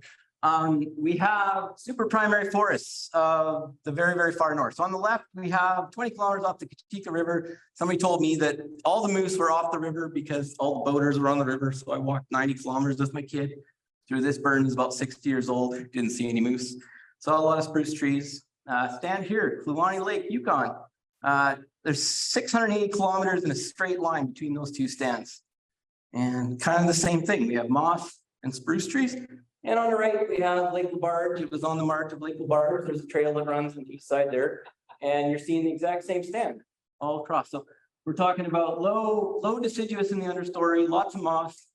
And these suckers are gonna burn if lightning ever strikes. So next slide, please. So there we go. You know, Jeff Werner, smart guy, talks about a little teeny bit of good area to use and a big area that you can't use. This is a natural stand. It's never been logged. This is in between Tagish Lake and Atlan on the BC, just on the BC Yukon border. The circle this little area down that valley. There's a little bit of big wood in there, gaps, that old growth that we want, large stems, variety of understory. But honestly, this is monoculture that's not doing nothing except growing up, burning, and repeating itself. So next slide, please. So that's what you get. You get a clear cut, we're burned. And remember this song with your kids? This is the song that never ends. And it just goes on and on like that. Next slide, please. So David Suzuki equals camphor. All right. And so it's a little bit hard to say that, but you know, I'm glad I have a few laughs. I'm in the Camphor Theater. I'd like to take this time to thank Camphor for donating money to this theater. Say Camphor has been trying to get better in a big way really fast in the last year. And it's kind of like that kid in grade 12 that, you know, crashed his car and is whatever, got in trouble, got suspended. He's trying to make himself better now. It's tricky because everybody knows he was a bad kid for a while. So, but I do think that Camphor really means well right now. And hopefully we can keep going in the direction we're going. I also take this little bit of opportunity to say thank you very much to Carrier Lumber. You know, I'm a logger. It's the biggest selective logging company in Western Canada. I'm a co-owner. I got my partners over here. And so basically, when we started with Carrier, we did 3% selective logging in 2017. In 2022, we did about 85% selective logging. That's on about 300,000 cubic meters. So 200,000 meters plus maybe 230,000 cubic meters of selective logging. We don't need to experiment with nothing. We know how to make it work. This isn't rocket science. So next slide, please. The circle of death. This is an idea. They have this little green bump at the left side, and that is when that stand gets to maybe 10 years old. There's some deciduous, there's some other things happening. There's moose in there. It's a good time to hunt moose. Anybody that's a moose hunter tell you, you know, you get into a stand at 10 years, it's good. Unfortunately, around here, around 20 years, the pine tops out over the deciduous and everything disappears. So you get high fire hazard, high basal area. Basal area is another word for the amount of volume in that stand. So you have a lot of timber, you have a lot of fire hazard, and you have no biodiversity. It stays in that for a long time around here, maybe 100 years, maybe 80 years, maybe 200 years, depending on the site index. And on the outside, on the right side, this is that old growth that we're looking for. And I totally support that old growth that we're looking for, that large stemmed, low fire hazard, high biodiversity forest, but we're not getting it when we just protect things. All we get is we get the circle of death for the next 80 years. So if you want to take a plantation and protect it forever, you're not going to get nothing until your grandkids get there. And I don't know, I kind of like to enjoy life between now and then. So next slide, please. So there's a moose. This is anybody who's ever been up to Yukon? This is a Fish Lake out of Whitehorse. Why is this moose up here in this semi-open forest and not down there in that thick forest? Well, because moose like semi-open forests. Next slide, please. So Prince George didn't have a lot of moose in 2015, and then these guys showed up. It was good news for some people. It was bad news for other people. There's a lot of wood there. Okay, so next slide, please. So Raymond Olson, local historian guy, according to him, and like I'm not sure if this is totally true, but the story is the first moose was shot in Prince George in 1915, and it was kind of a big deal. They used to bring a lot of hides out of the Peace Country to trade for furs for beavers because there was no big animals in this area that were easy to get at. And I know some of the stories say the Clay Lake going all the way up the river to Longworth, climbing mountains and killing caribou to get hides because there wasn't a lot of animals around here that had hides. They had a ban on black bear hunting. It was 1895 or 1900 around here. So it wasn't a lot of animals prior to the railway showing up. So next slide, please. And then all of a sudden the railway shows up and boom, look at that. Who would like to see that? You know, I would love to see that. So next slide, please. So here's an interesting graph. Russia has a lot of forested area, like a ridiculous amount, like 9 million square kilometers, like almost as big as Canada. Canada's got like 3.6 million. Sweden's got almost nothing, like 200,000 square kilometers. And Finland's even smaller. Look at the moose numbers. Russia almost has as many moose as Sweden. Canada's got more moose than all the other countries on the earth. You gotta remember that Canada's also got Newfoundland, and Newfoundland has almost like 20% of those moose numbers, which is pretty teeny little island to have so many moose. And Finland, and then look at the moose density. So Canada's got that. Mike was saying about the value of moose meat. Man, they're getting some value out of their moose meat in Scandinavia. So what are they doing different from what we're doing? Next slide, please. Here's a picture of the Finnish moose population. And it's not a lot killed. We got like 5,000 moose killed in 1970. And then all of a sudden, some guy, this factory in Finland, there's actually a guy sitting in the audience tonight that would like to sell more of those machines. And so they built this machine that allowed them to selectively log efficiently in 1970. So we're not talking about line skidders. We're talking about a mechanized system that allowed them to do good management. Look at the moose harvest from 5,000 to, what is that, 80,000? I don't know. It's a lot of moose, right? And it's bounced up a little since then, but that's what happens when you take some of the trees out of the system. So next slide, please. Here's the heat map of Russian moose populations, in case you ever want to know about Russian moose populations. Eastern Russia doesn't have a lot of moose, doesn't have a lot of people, doesn't have a lot of roads. It's got tons of primary forests. Western Russia, that's where all the moose are. It's also where all the roads are. It's also where the logging is. So, and they do selective logging in Russia. Next slide, please. Swedish moose populations. People tell me I talk about Sweden too much, so I started to add Finland and Russia into my speaking here. So there's 174,000 moose killed in 1982 in Sweden. BC has 150,000, 175,000 moose. We killed 10,000 that's recorded, and there'd be more than that from other sides. But it'd be hard to see BC shooting more than 20,000 moose. BC fits into Sweden 0.4 times, or Sweden fits into BC 2.5 times. Next slide, please. And then there's this argument, we can't have moose and caribou at the same time, right? And I'm like, no, wait a second. How many caribou are in Sweden? There's 300,000 caribou in Sweden, like 15,000 in British Columbia. So they got that many moose, that many caribou, and they're that big. And we have, and I adjusted the areas here to make the graph look better. So it's actually the areas are cut in half, but Sweden's got caribou, we call them reindeer in Sweden. My wife's actually a Laplander, a Sami person. So I've been over there, I've seen it. There's not as many wolves, but obviously something different. Next slide, please. And here it is, right here. This is the money shot. You have the circle of death on the left, and you have Freya took it out of the circle of death by thinning it. You see the picture on the right. There's an old stump from 1973. When we started logging there, the grader operator said, "I'll never log there again." Well, we got really good wood. It was 0.25. And look what it did. Look at the deciduous coming in here. So like, I love deciduous of all forms. It forms the basis of biodiversity. It's the biggest problem with our current forest management is it doesn't give any value to deciduous, but there's, 3 species of deciduous trees in Prince George, depending on what you want to call a tree. We got cottonwood and aspen, which are pretty similar, and birch, but we got, dozens or hundreds of species of deciduous in the understory.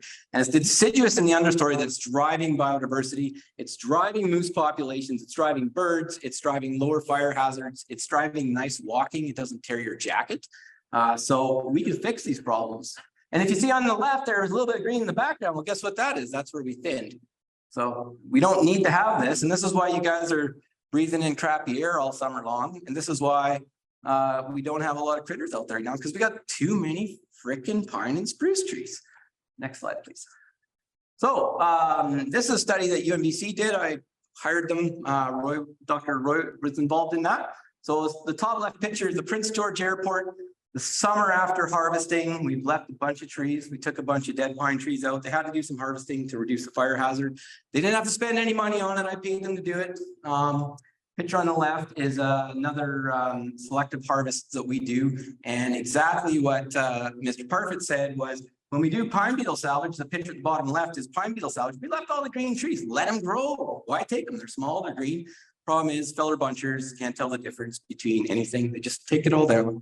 So you got to change your tools, man. Genghis Khan invented the horse archer and took over most of the world. So, but up to here, we have which one of these forest types is man-made. So on the left, we have a partial cut. This is UMBC's numbers. We have almost 8 moose pellet transects, or moose pellet per transect. On the partial cut block, we got 3 secondary forests. We got 3 primary forests. We got 1. But you don't naturally get a semi-open forest unless you go way up high, just like that picture I showed from Fish Lake in the Yukon. So dense forests don't give us moose populations. And moose populations are a very, very good indicator of biodiversity. They're also really important to everybody, and especially First Nations. Next slide, please. So forests with less trees in them are more wind firm because trees that grow in bigger openings, less likely to burn down. They're more resilient to insects and drought because there's less competition. It's pretty easy to think about that. If you got 1,000 trees in a hectare and 100 trees in a hectare, the 100 trees aren't going to have as much troubles when the heat dome comes out. They're less likely to burn because the crowns don't touch. Their understories are diverse. Key point here, biodiversity and deciduous is where it's all at. And we need that understory diversity with the deciduous. We store carbon better in the long run when we have less trees per hectare because they don't burn. When you burn a forest, you lost all your carbon. It takes a long time for it to all go out, but the point is that it's gone.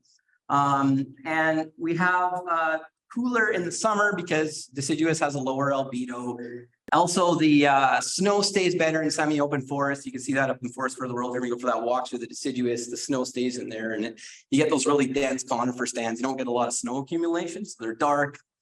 And also, big thing, they're easier to walk through. Simon, how do we keep people in Prince George? You make it nice to walk in the forest. It's not nice to walk in the forest if you rip your $500 Canada Goose jacket.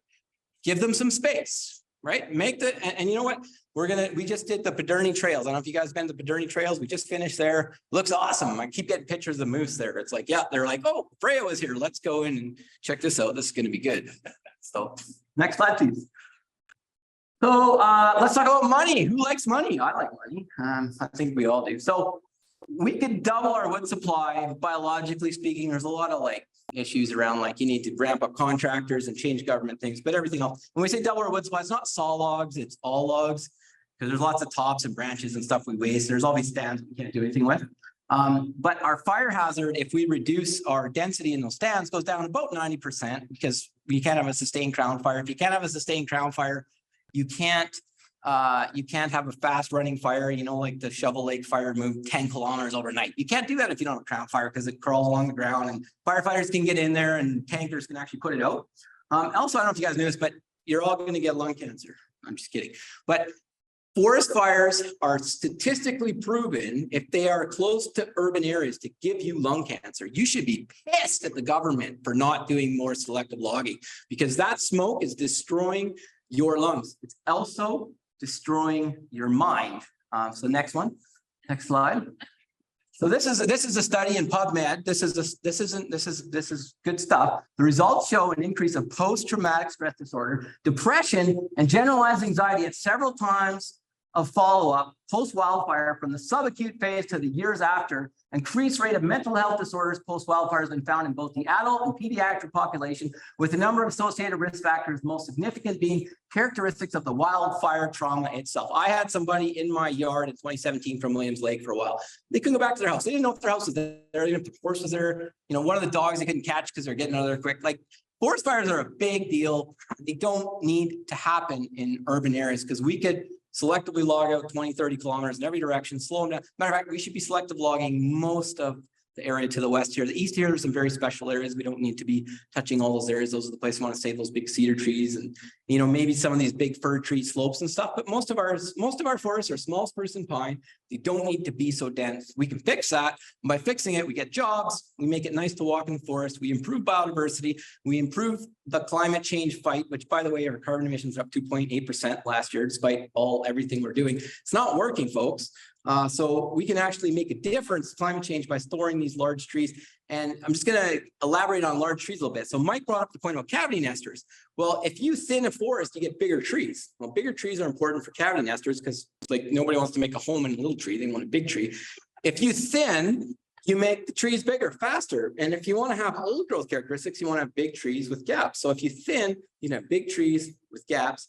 And what do you get when you thin? You get wood. And when you get wood, you get jobs, and you get lots of jobs. And we have so much wood around us, it's insane. When I drive in, I just see trees, trees, trees, and more trees. And when you get in the air, all the clear cuts that used to be down, they're all green now. And you know what? Like we can get in there 28, 30 years.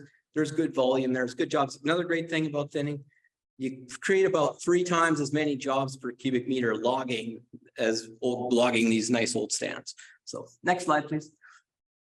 So in conclusion, we can have more jobs, more moose, more biodiversity, more less fire hazard, less carbon emissions, less lung cancer, less mental illness if we work together to change practice. So this is a tooth doctor in town, and this is his place out Chief Lake area. And we went and we got his spruce beetle, which was hit by the bug. And just like Mr. Parfitt said, we left all the trees that were green and we got the trees that were dead. And look at all that beautiful timber. It went to the mill. We turned it into boards. And you know, like you want to talk about carbon storage, it's all around us here. Like this is carbon storage. And we did that. So, and I don't know, do I have any time left or am I out of time? Have I got 3 minutes? Sure. Okay, we're going down a rabbit hole. Next slide, please. All right, up on the right is a mastodon tooth. Okay, now mastodon was an elephant that went extinct, probably were implicated severely, and they ate trees, and they ate spruce trees and they ate pine trees. And you see that tooth? It's a buncher tooth. If you know about logging, it's a buncher tooth. This thing was 10,000 pounds. There might have been 1 million of them in North America. There might have been 2 million of America. It took 20 million years for them to evolve off of the line of African elephants. And they went around and they ate all the little trees and left the big trees. And that's why, if we look at this top thing here, it says pre-glacial and interglacial pollen records over the last 3 million years from Northwest Canada. Why do Holocene forests? That's the last 10,000 years. So it's a blink of time in this idea of glacial times. Why does it look so freaking different now? So they looked at this thing. It's like we have way more fires and we have way more dense forests than we did for 2.4 million years. And what I think is we got rid of these elephants. So we need to replace them with logging equipment for now. And then maybe someday in 50 years or 100 years, we can get those suckers back on the landscape and get our biodiversity up. Thank you very much.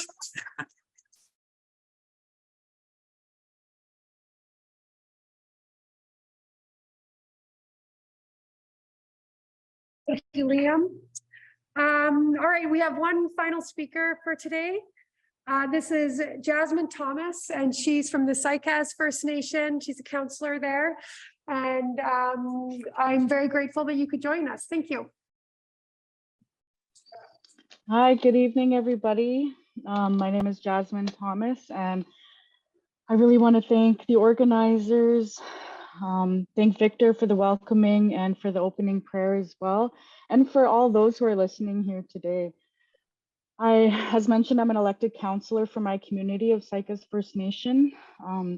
I am also a Nuthgaiwat Frog Clan member. I'm a mother of 2. My youngest son is 3 weeks old, so if I have to turn my camera off or dart, I might have to help my partner with the babies tonight. So, but definitely wanted to make time tonight with all of you to give some perspective from our communities, the First Nations communities, specifically from Saik'uz, our experience and how we foresee our future within forestry, and give perspective in that sense.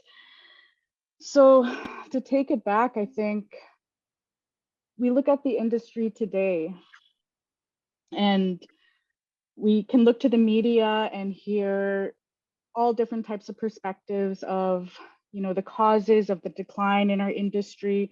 And there are multiple reasons. I think it's been touched on by many of the speakers here already, you know, from the impacts of the mountain pine beetle and the salvage harvesting that went along with that, to forest fires and other cumulative impacts that we're seeing accumulate on our land base.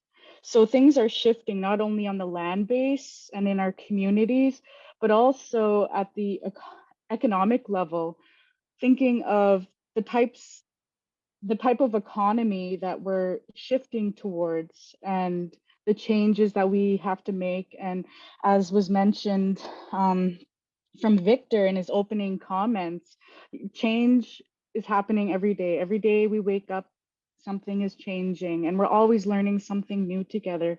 So having quite the diverse panel of speakers, I think, gives a lot of different perspectives, and hopefully from that, not only we can find some solutions together.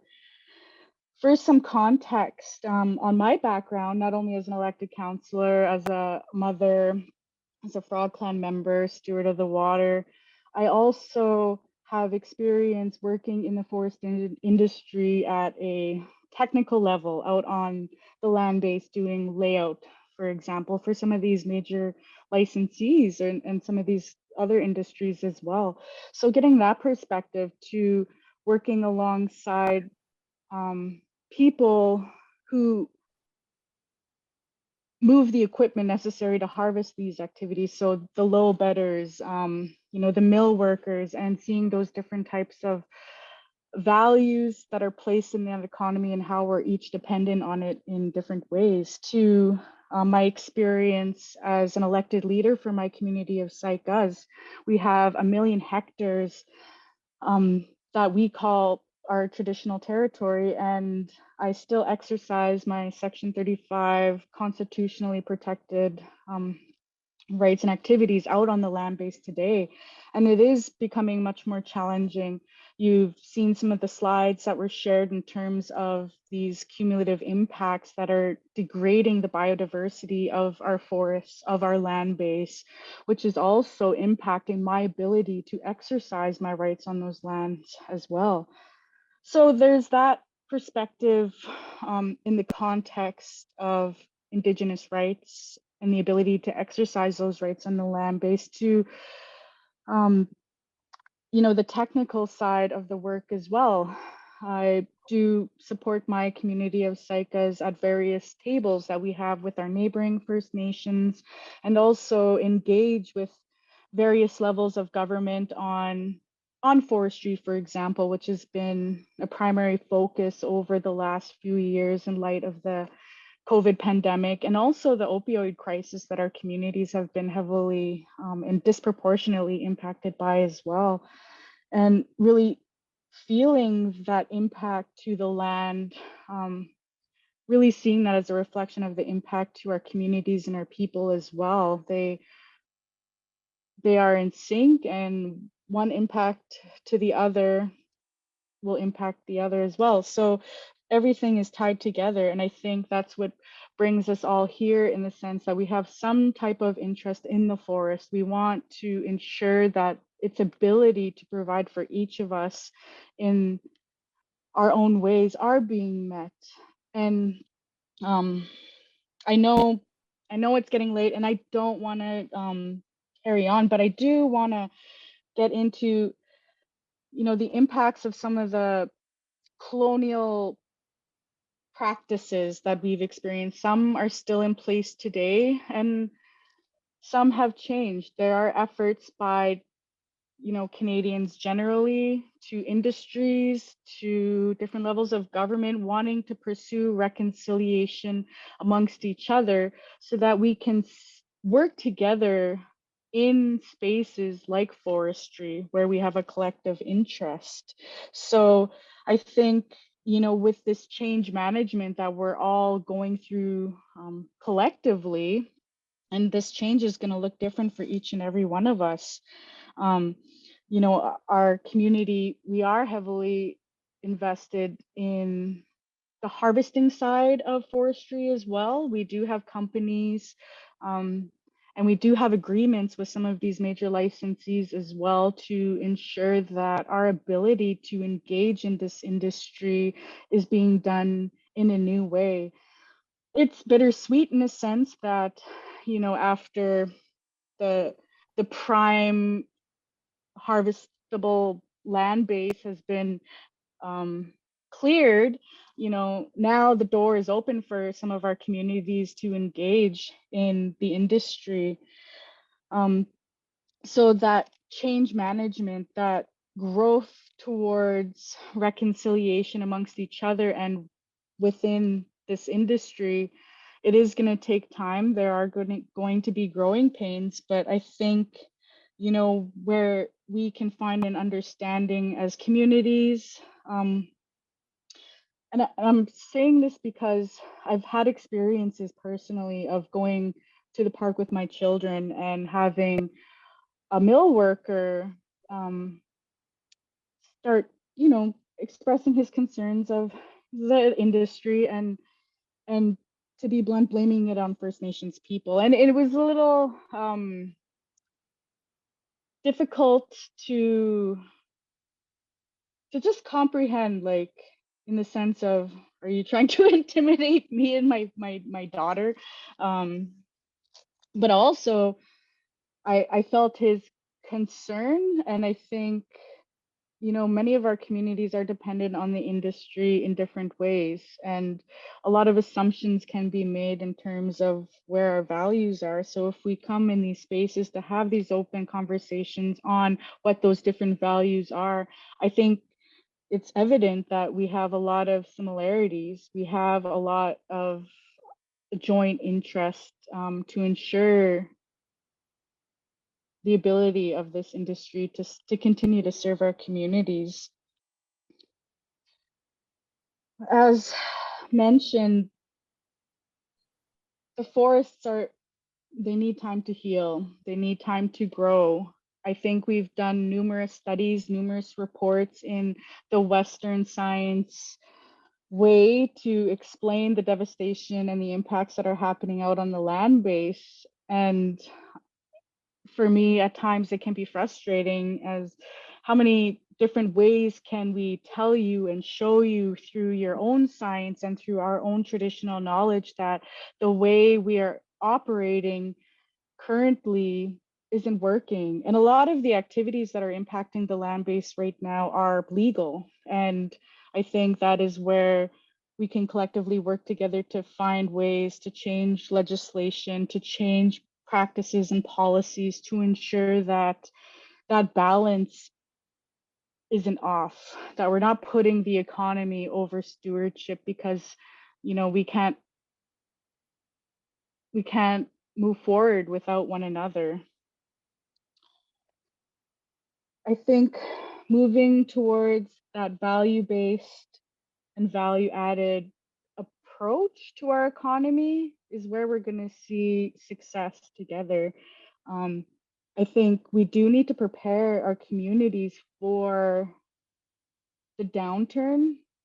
I know there are different programs that are being put in place to support this transition of our workers in different spaces within the industry. I think that needs to continue, and more knowledge sharing and information sharing on what resources are available, where opportunities are for collaboration, where, for example, those workers out on the land, those machine operators, those small logging company owners, you know, have the ability to be aware of some of these other levels of engagement that are going on in relation to forestry and decision making and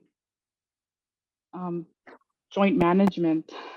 A lot of times changes like the introduction of the United Nations and the Declaration of the Rights of Indigenous Peoples, the act that's been put in place by the province, it's not making its way to everyday British Columbians.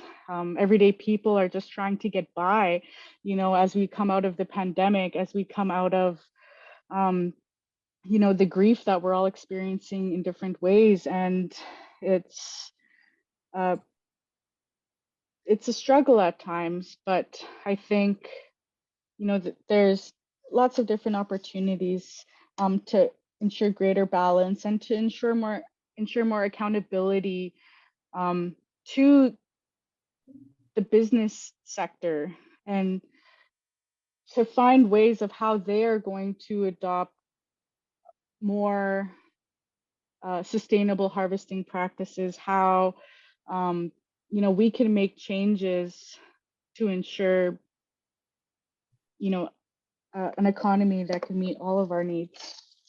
I do want to acknowledge the legal landscape that is shifting in not only in this province, but in this country as well.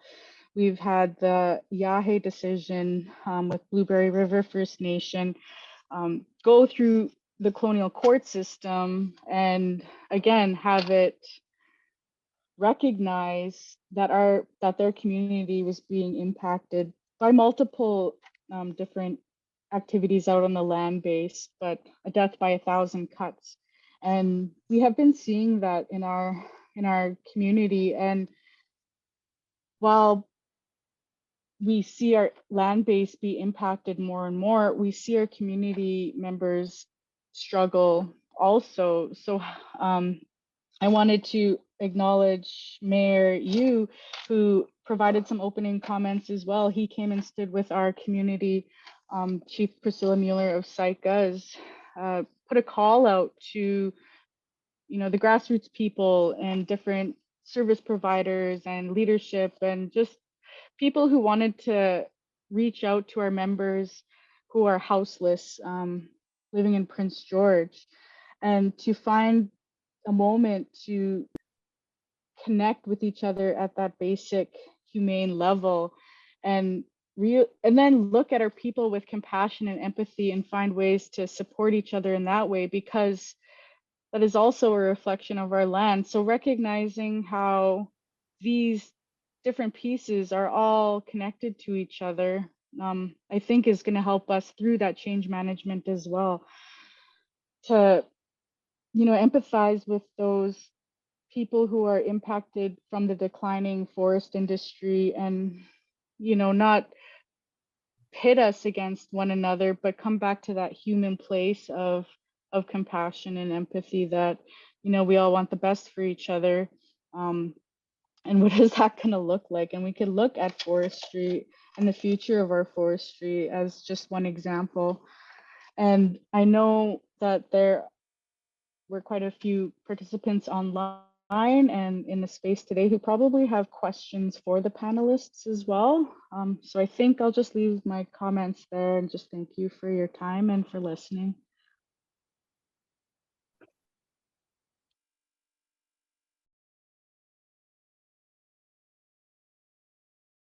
Thank you so much, Jasmine. So we'll just have a few minutes of question and answer. I'll get the panelists to come back up here, and we can also ask questions of the panelists that are on Zoom. I'll come around if you have a question, and if you're on Zoom, please type your question in the Q&A box, and for the panelists on Zoom, we'll unmute you when called upon. So just flick this up when it's your guys' turn. So idea, does anybody have any questions? And will you guys repeat any questions so that people on Zoom can hear it? Yeah, I've got a question.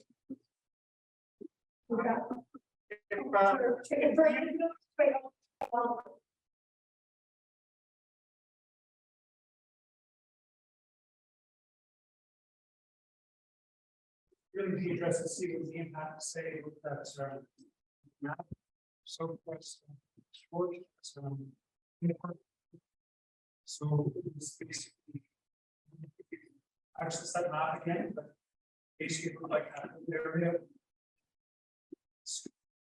Hectares is preaching moving zone. 80% in law. Access. Very interesting to see because that area corresponds to an area where the moose populations have dropped by at least 60 or 70%. So there's been bird studies down there, and there's been a market drop off the number of songbirds that returned there. That area has bobtail fire.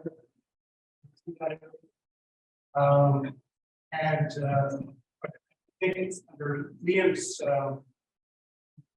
processes, there's all sorts of there's all sorts of opportunities to rehabilitate that. Is that a question? So if you could just comment that map that Ben Parfitt put up of that area southwest of Prince George. Liam, could you comment on the map from Ben? Thanks. That map looks pretty similar in every direction out there. And I see it in the part.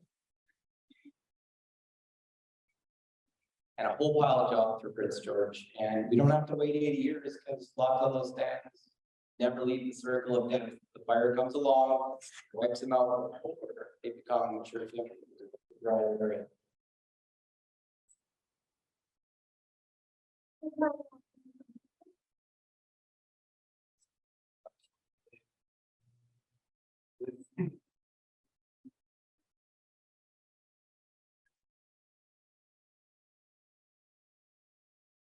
It's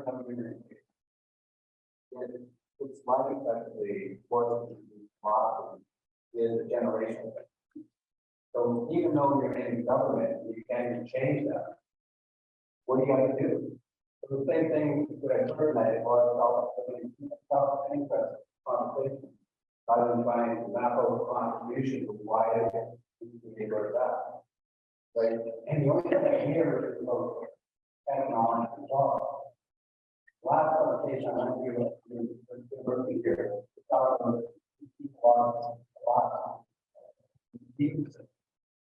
and so what happens is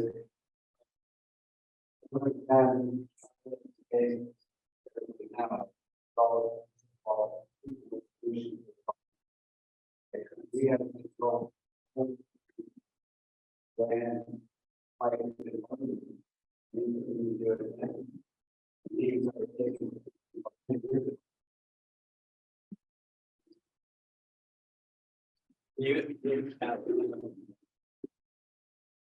So the question is to Mike, and really it's about whether or not being in government can actually enable you to make real changes. Simple answer, no. You know, I was quite naive when I got elected and got into government thinking. What's that? I'll try this one. When I got elected in 2013, I thought it was just a simple matter of popping the hood open, having a look and see what's wrong and fix it. And but there's a number of competing interests when you get down into a government environment, you know, with 84 MLAs, all with their own concepts and ideas and whatnot. And for every advocate for one thing, there's an advocate for another. So politics, you have to balance all those things out, and it's slow. It's slower than molasses. And by the time you try to almost figure it out and have a solution, there's an election and things change all over again. So we don't have a very nimble process out there. I have since adapted, of course, we're in opposition, I'm not in government, but I see my role for the last 6 years in opposition is ensuring that those who make the decisions that are moving forward are seized with the information so that they have no choice but to pay attention and make a decision based on the information that I give them, the information that everybody else gives them.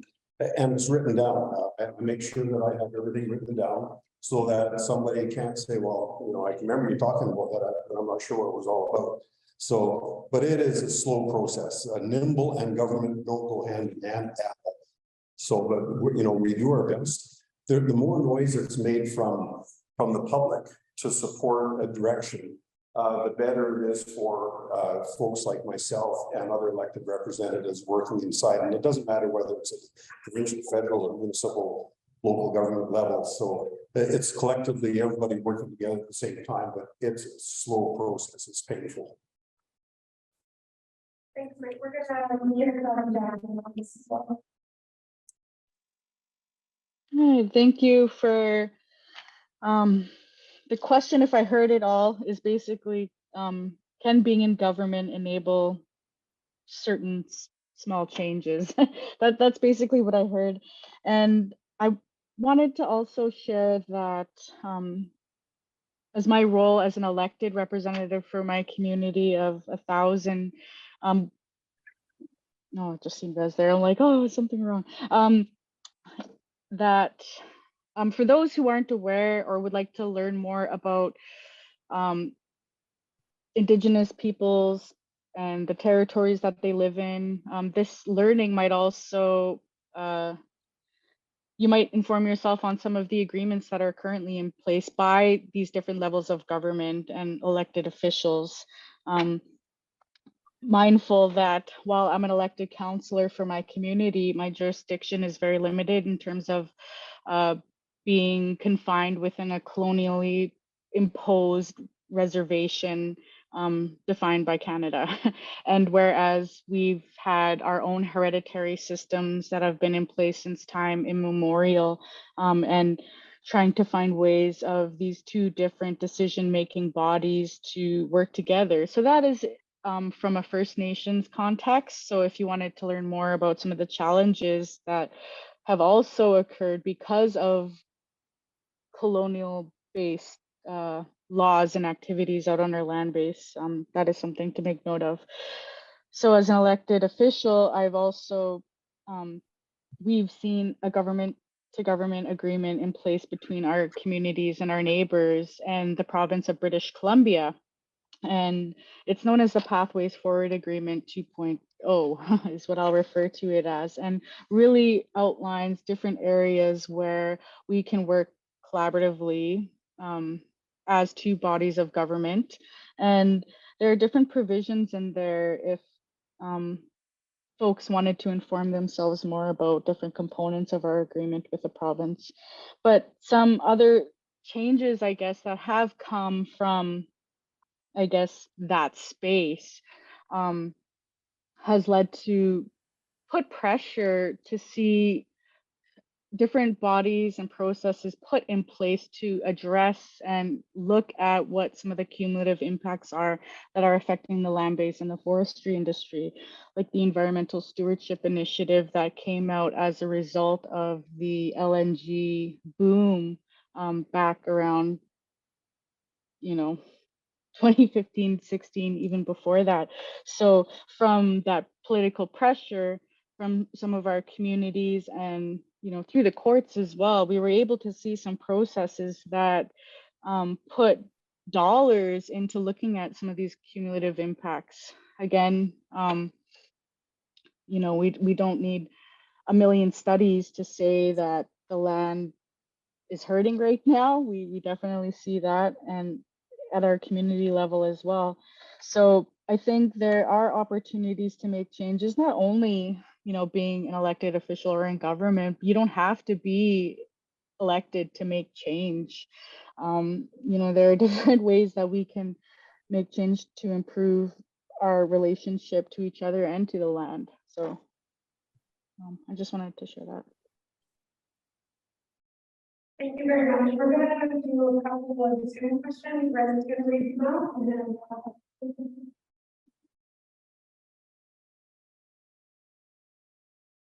We've got a question online. What role do municipal governments have in the future of forestry?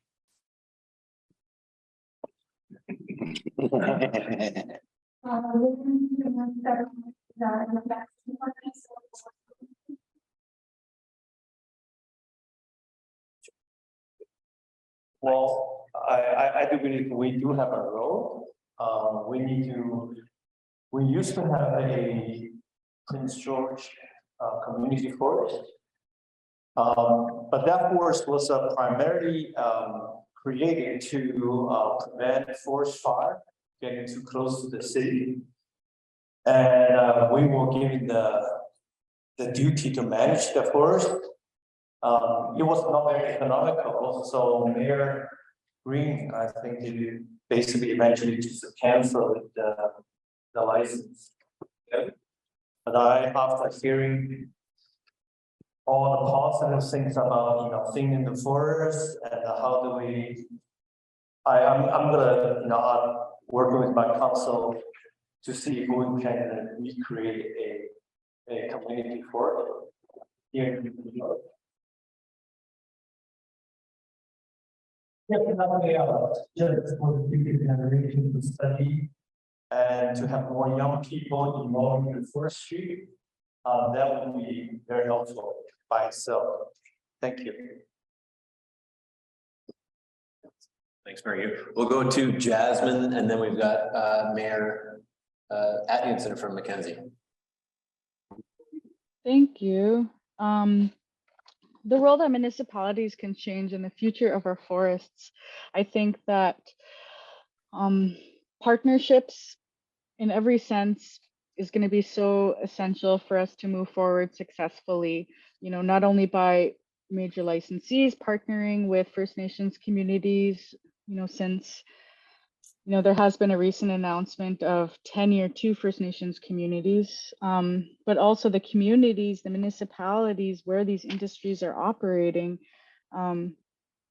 If we find ways to work together to create more value added approaches to the industry. I think that's where, you know, we can work together with the municipalities and also to address the social crisis, you know, from a declining forestry industry as well. I think that's where municipalities and different stakeholders and different levels of government are going to have to come together to address that issue as well. And I also wanted to mention, in case I have to jump off here, is our community of Saik'uz. Our lands department, led by our manager, Cassandra Turbide, she worked with our staff to create a documentary entitled Old Growth, New Beginnings. It is available online. If you wanted to hear a little bit more from the perspective of our community involved in the forestry industry, from, you know, being owners of logging companies, to our environmental monitors who are ground truthing activities out on the land base, to our partnerships with some of these major licensees. And I think there is going to be a greater need for relationship building between municipalities and First Nations communities in particular, as we start having conversations about broader resource management planning activities, and how we can work together and where it makes sense to collaborate. Thank you. Thanks. Go ahead, Mayor Atkinson. Thank you. And thank you for the question. I think a very important role that is available to communities is the establishment of community forests. We have a very successful community forest in Mackenzie. It's a partnership between the municipality and the McLeod Lake Indian Band. They have a cut of about 38,000 cubic meters a year. And in the last 9 years since they've been paying us dividends when they started logging, we see each community, McLeod Lake and Mackenzie, we each see $300,000 to $500,000 in dividends every year, and an additional $150,000 is dispersed in the community to organizations. They have like the highest level of sustainable forest practices. They are the model in the community, and I just really encourage municipal leaders who do not have community forests in your community to look at that, because that has been a huge compensation to us, you know, that we know that we're going to get a few $100,000, $500,000 perhaps this year from the community forest that helps reduce the blow from the $850,000 in industrial tax that we lost last year when the paper excellence mill shut down. So it's very important for communities to have community forests, because that money, those dividends, go back into your community. Thanks, Mayor Atkinson. Ben, you wanted to add something? Yes, for sure. So just to build on Mayor Atkinson's comments and earlier comments, it's really important to know that there have been communities in decades past that were successful in securing their own tree farm licenses. So the municipality of Mission in the Fraser Valley has had a tree farm license that it holds for decades, and that has delivered, tangible benefits to that community over a long period of time. Building on Mayor Atkinson's comments, we have the largest community forest in the province now, jointly held by the Northern Rockies Regional Municipality and the Fort Nelson First Nation. Significant questions, I think, pertaining to who is doing the management of that community forest, which is in its earliest phases, because Peak Renewables, the company that is proposing to build the pellet mill, has been given that authority, but that could change. over time. But, you know, I do think that there is, I think, a significant argument to be made for creating more opportunities for communities and regional governments to have a management authority over significant portions of forest land for a variety of purposes that would include perhaps timber harvesting for commercial purposes, but would also include a whole range of other things. For example, protecting community water supplies. But I just wanted to quickly say that, and if Mike is able to comment on this, I would be curious.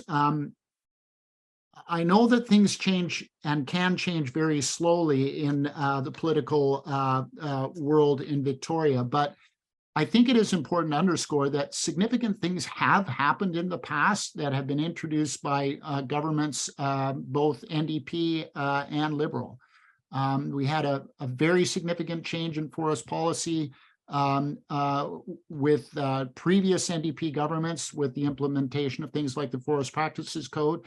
And we had a sea change that occurred in the early years of the Liberal government under Campbell with FERPA. So it is possible for the provincial government, if it chooses to move significantly to alter forest policy. And I guess if I could put a question to Mike, what would he think would be something that would be eminently doable by the provincial government, and in his view should be done, given the challenges that we're facing right now?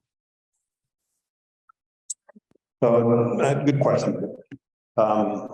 Anything doable, and like you said, the Forest Practices Code was brought in by the NDP in the 90s, and the FERPA was brought in by our government back in 2004. The legislative process, if you run on a platform of changing forest policy, so if you're to run on a platform, say we're going to change from a volume-based approach to forestry in British Columbia to ecologically based or area-based approach to forestry, that could be a platform. And if that government is elected, it's a matter of putting the legislation through. So the legislative process is what takes the longest. So the legislative drafters, it might take them a year or more to draft the legislation. It's brought before the Legislative Assembly, perhaps for the spring session. The bill is introduced, it's debated for a month or two. And if it's passed, then it's passed and it becomes law. So, you know, that process might take 2 or 3 years to get that particular point.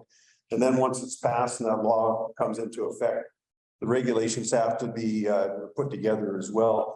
That's not as onerous. It's an order in council. It doesn't have to go before the Legislative Assembly as well. So it's an order in council, produce the regulations and do so. If a government was to say we're going to take that approach, I would say within the first 4 years of them being in government, that could be implemented. That's about as speedy as things get in government in passing that legislation. If it's a matter, and then we've seen the government just recently change some of the regulations, that was a matter of just going to an order in council and making that particular change, which is quite impactful, but the legislative part is the one that takes the most time.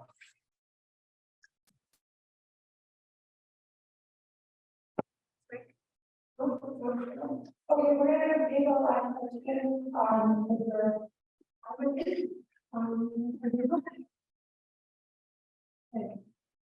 Can you hear me? I'm and I've also been on the forest board. One of the smallest and most visited forest in town.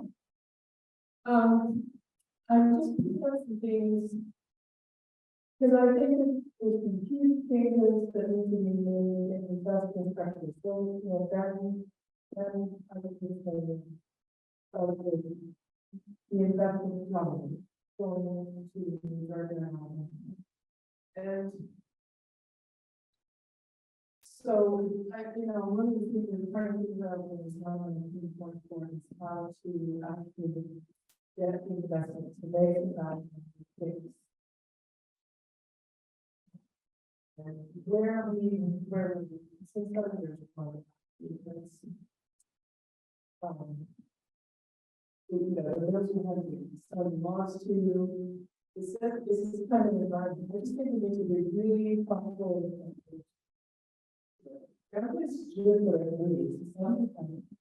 And we need to be really thoughtful about how we motivate those kinds of mixed value investment, or how we going to do that. Really big investment, the big investment, commitment, dollars actually make, you know, empower the communities and the first time whole around changes.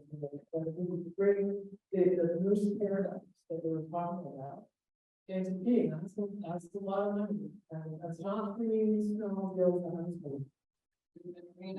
I mean, I just gonna ask the question for the folks at home.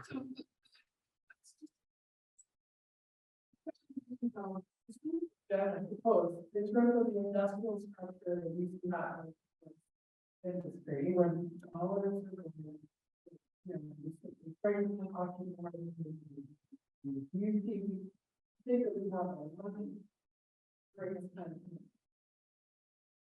So the question for those following along at home is, how do we get the investment we need to see the change that we're looking for in terms of value added investment, et cetera?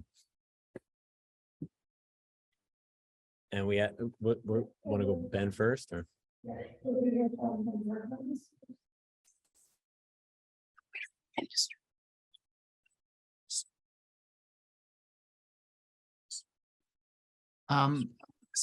Well, I think I could begin by saying that one of the challenges that people in the value-added industry face, and in fact elsewhere in the forest manufacturing sector, is that if you don't have access to supply, it can often be very, very difficult to raise the funds that allow you to get an operation off of the ground. And that is something that I think, you know, will need to be looked at. In years past, we had programs that ran successfully through the precursor to the BC Timber Sales, the Small Business Forest Enterprise Program, where there were direct linkages to access to timber with effectively promises of performance in terms of value added. And I think at the end of the day, we need, you know, people that are working in the value-added industry certainly express to me a great deal of frustration with a system in which they are often locked out of secure supply, and as a result end up having to pay a great deal more for the wood that they need in order to operate. So I think that is a central challenge that has to be addressed. If I could just step in on the industry player of the group here. So if you want money, you need to create an environment that creates investment. Want to have investment in those things, you have to create an environment where people are optimistic, positive, where you can get good people to come in and run those businesses. Like, we need to be attracting youth into the industry. So when we constantly go on about how we're into this, it really turns a lot of people off. And so I think if you want that investment is critical, but the first thing that we do is we don't build any more mills. We have enough wood to keep our mills running right now. We have to turn our life away from the last bits of gigantic spruce at the back end of the hair to the top of the mountain and go back to these stands that are just outside of town. When we take smaller saw logs, we get more chips, we keep pulp mills alive. When we have pellet plants to take branches and all the smaller stuff, we can meaningfully reduce the fire hazard inside of that situation. So we're going to increase the moose pyramid that we're after. It's not touching stands that are 52 years old. In fact, it's going 20 kilometers. That's adjusting those stands in ways that makes it restores them, and it generates wood that pays for itself, that keeps all of us open. So we should say thank you to the mills that are here, and make sure that one of us close. Because every time we lose a mill, we lose options, and I'm sure we're for those who aren't going to sell like that. When you close a mill in the wrong, it's very difficult to ship a log in the wrong place, right? So when you lose mills, you lose options. So let's preserve the mills we have. Let's create a secure wood supply that meets our ecological requirements at the same time.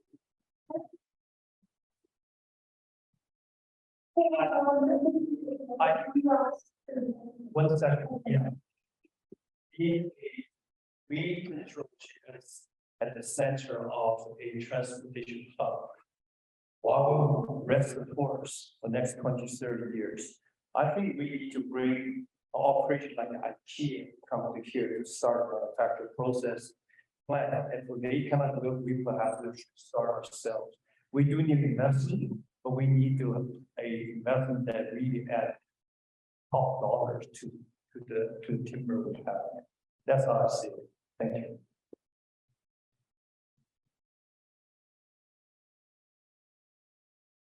All right, everyone, thank you so much for coming. Thanks to our panelists on Zoom and in person for sharing your experience and your knowledge. And thank you all for listening and asking great questions. Nice to meet you. I just wonder if I could get look. It's really great to listen to you, Mike. Yeah. Great to see you again. Mike, It's M. Bye, everyone.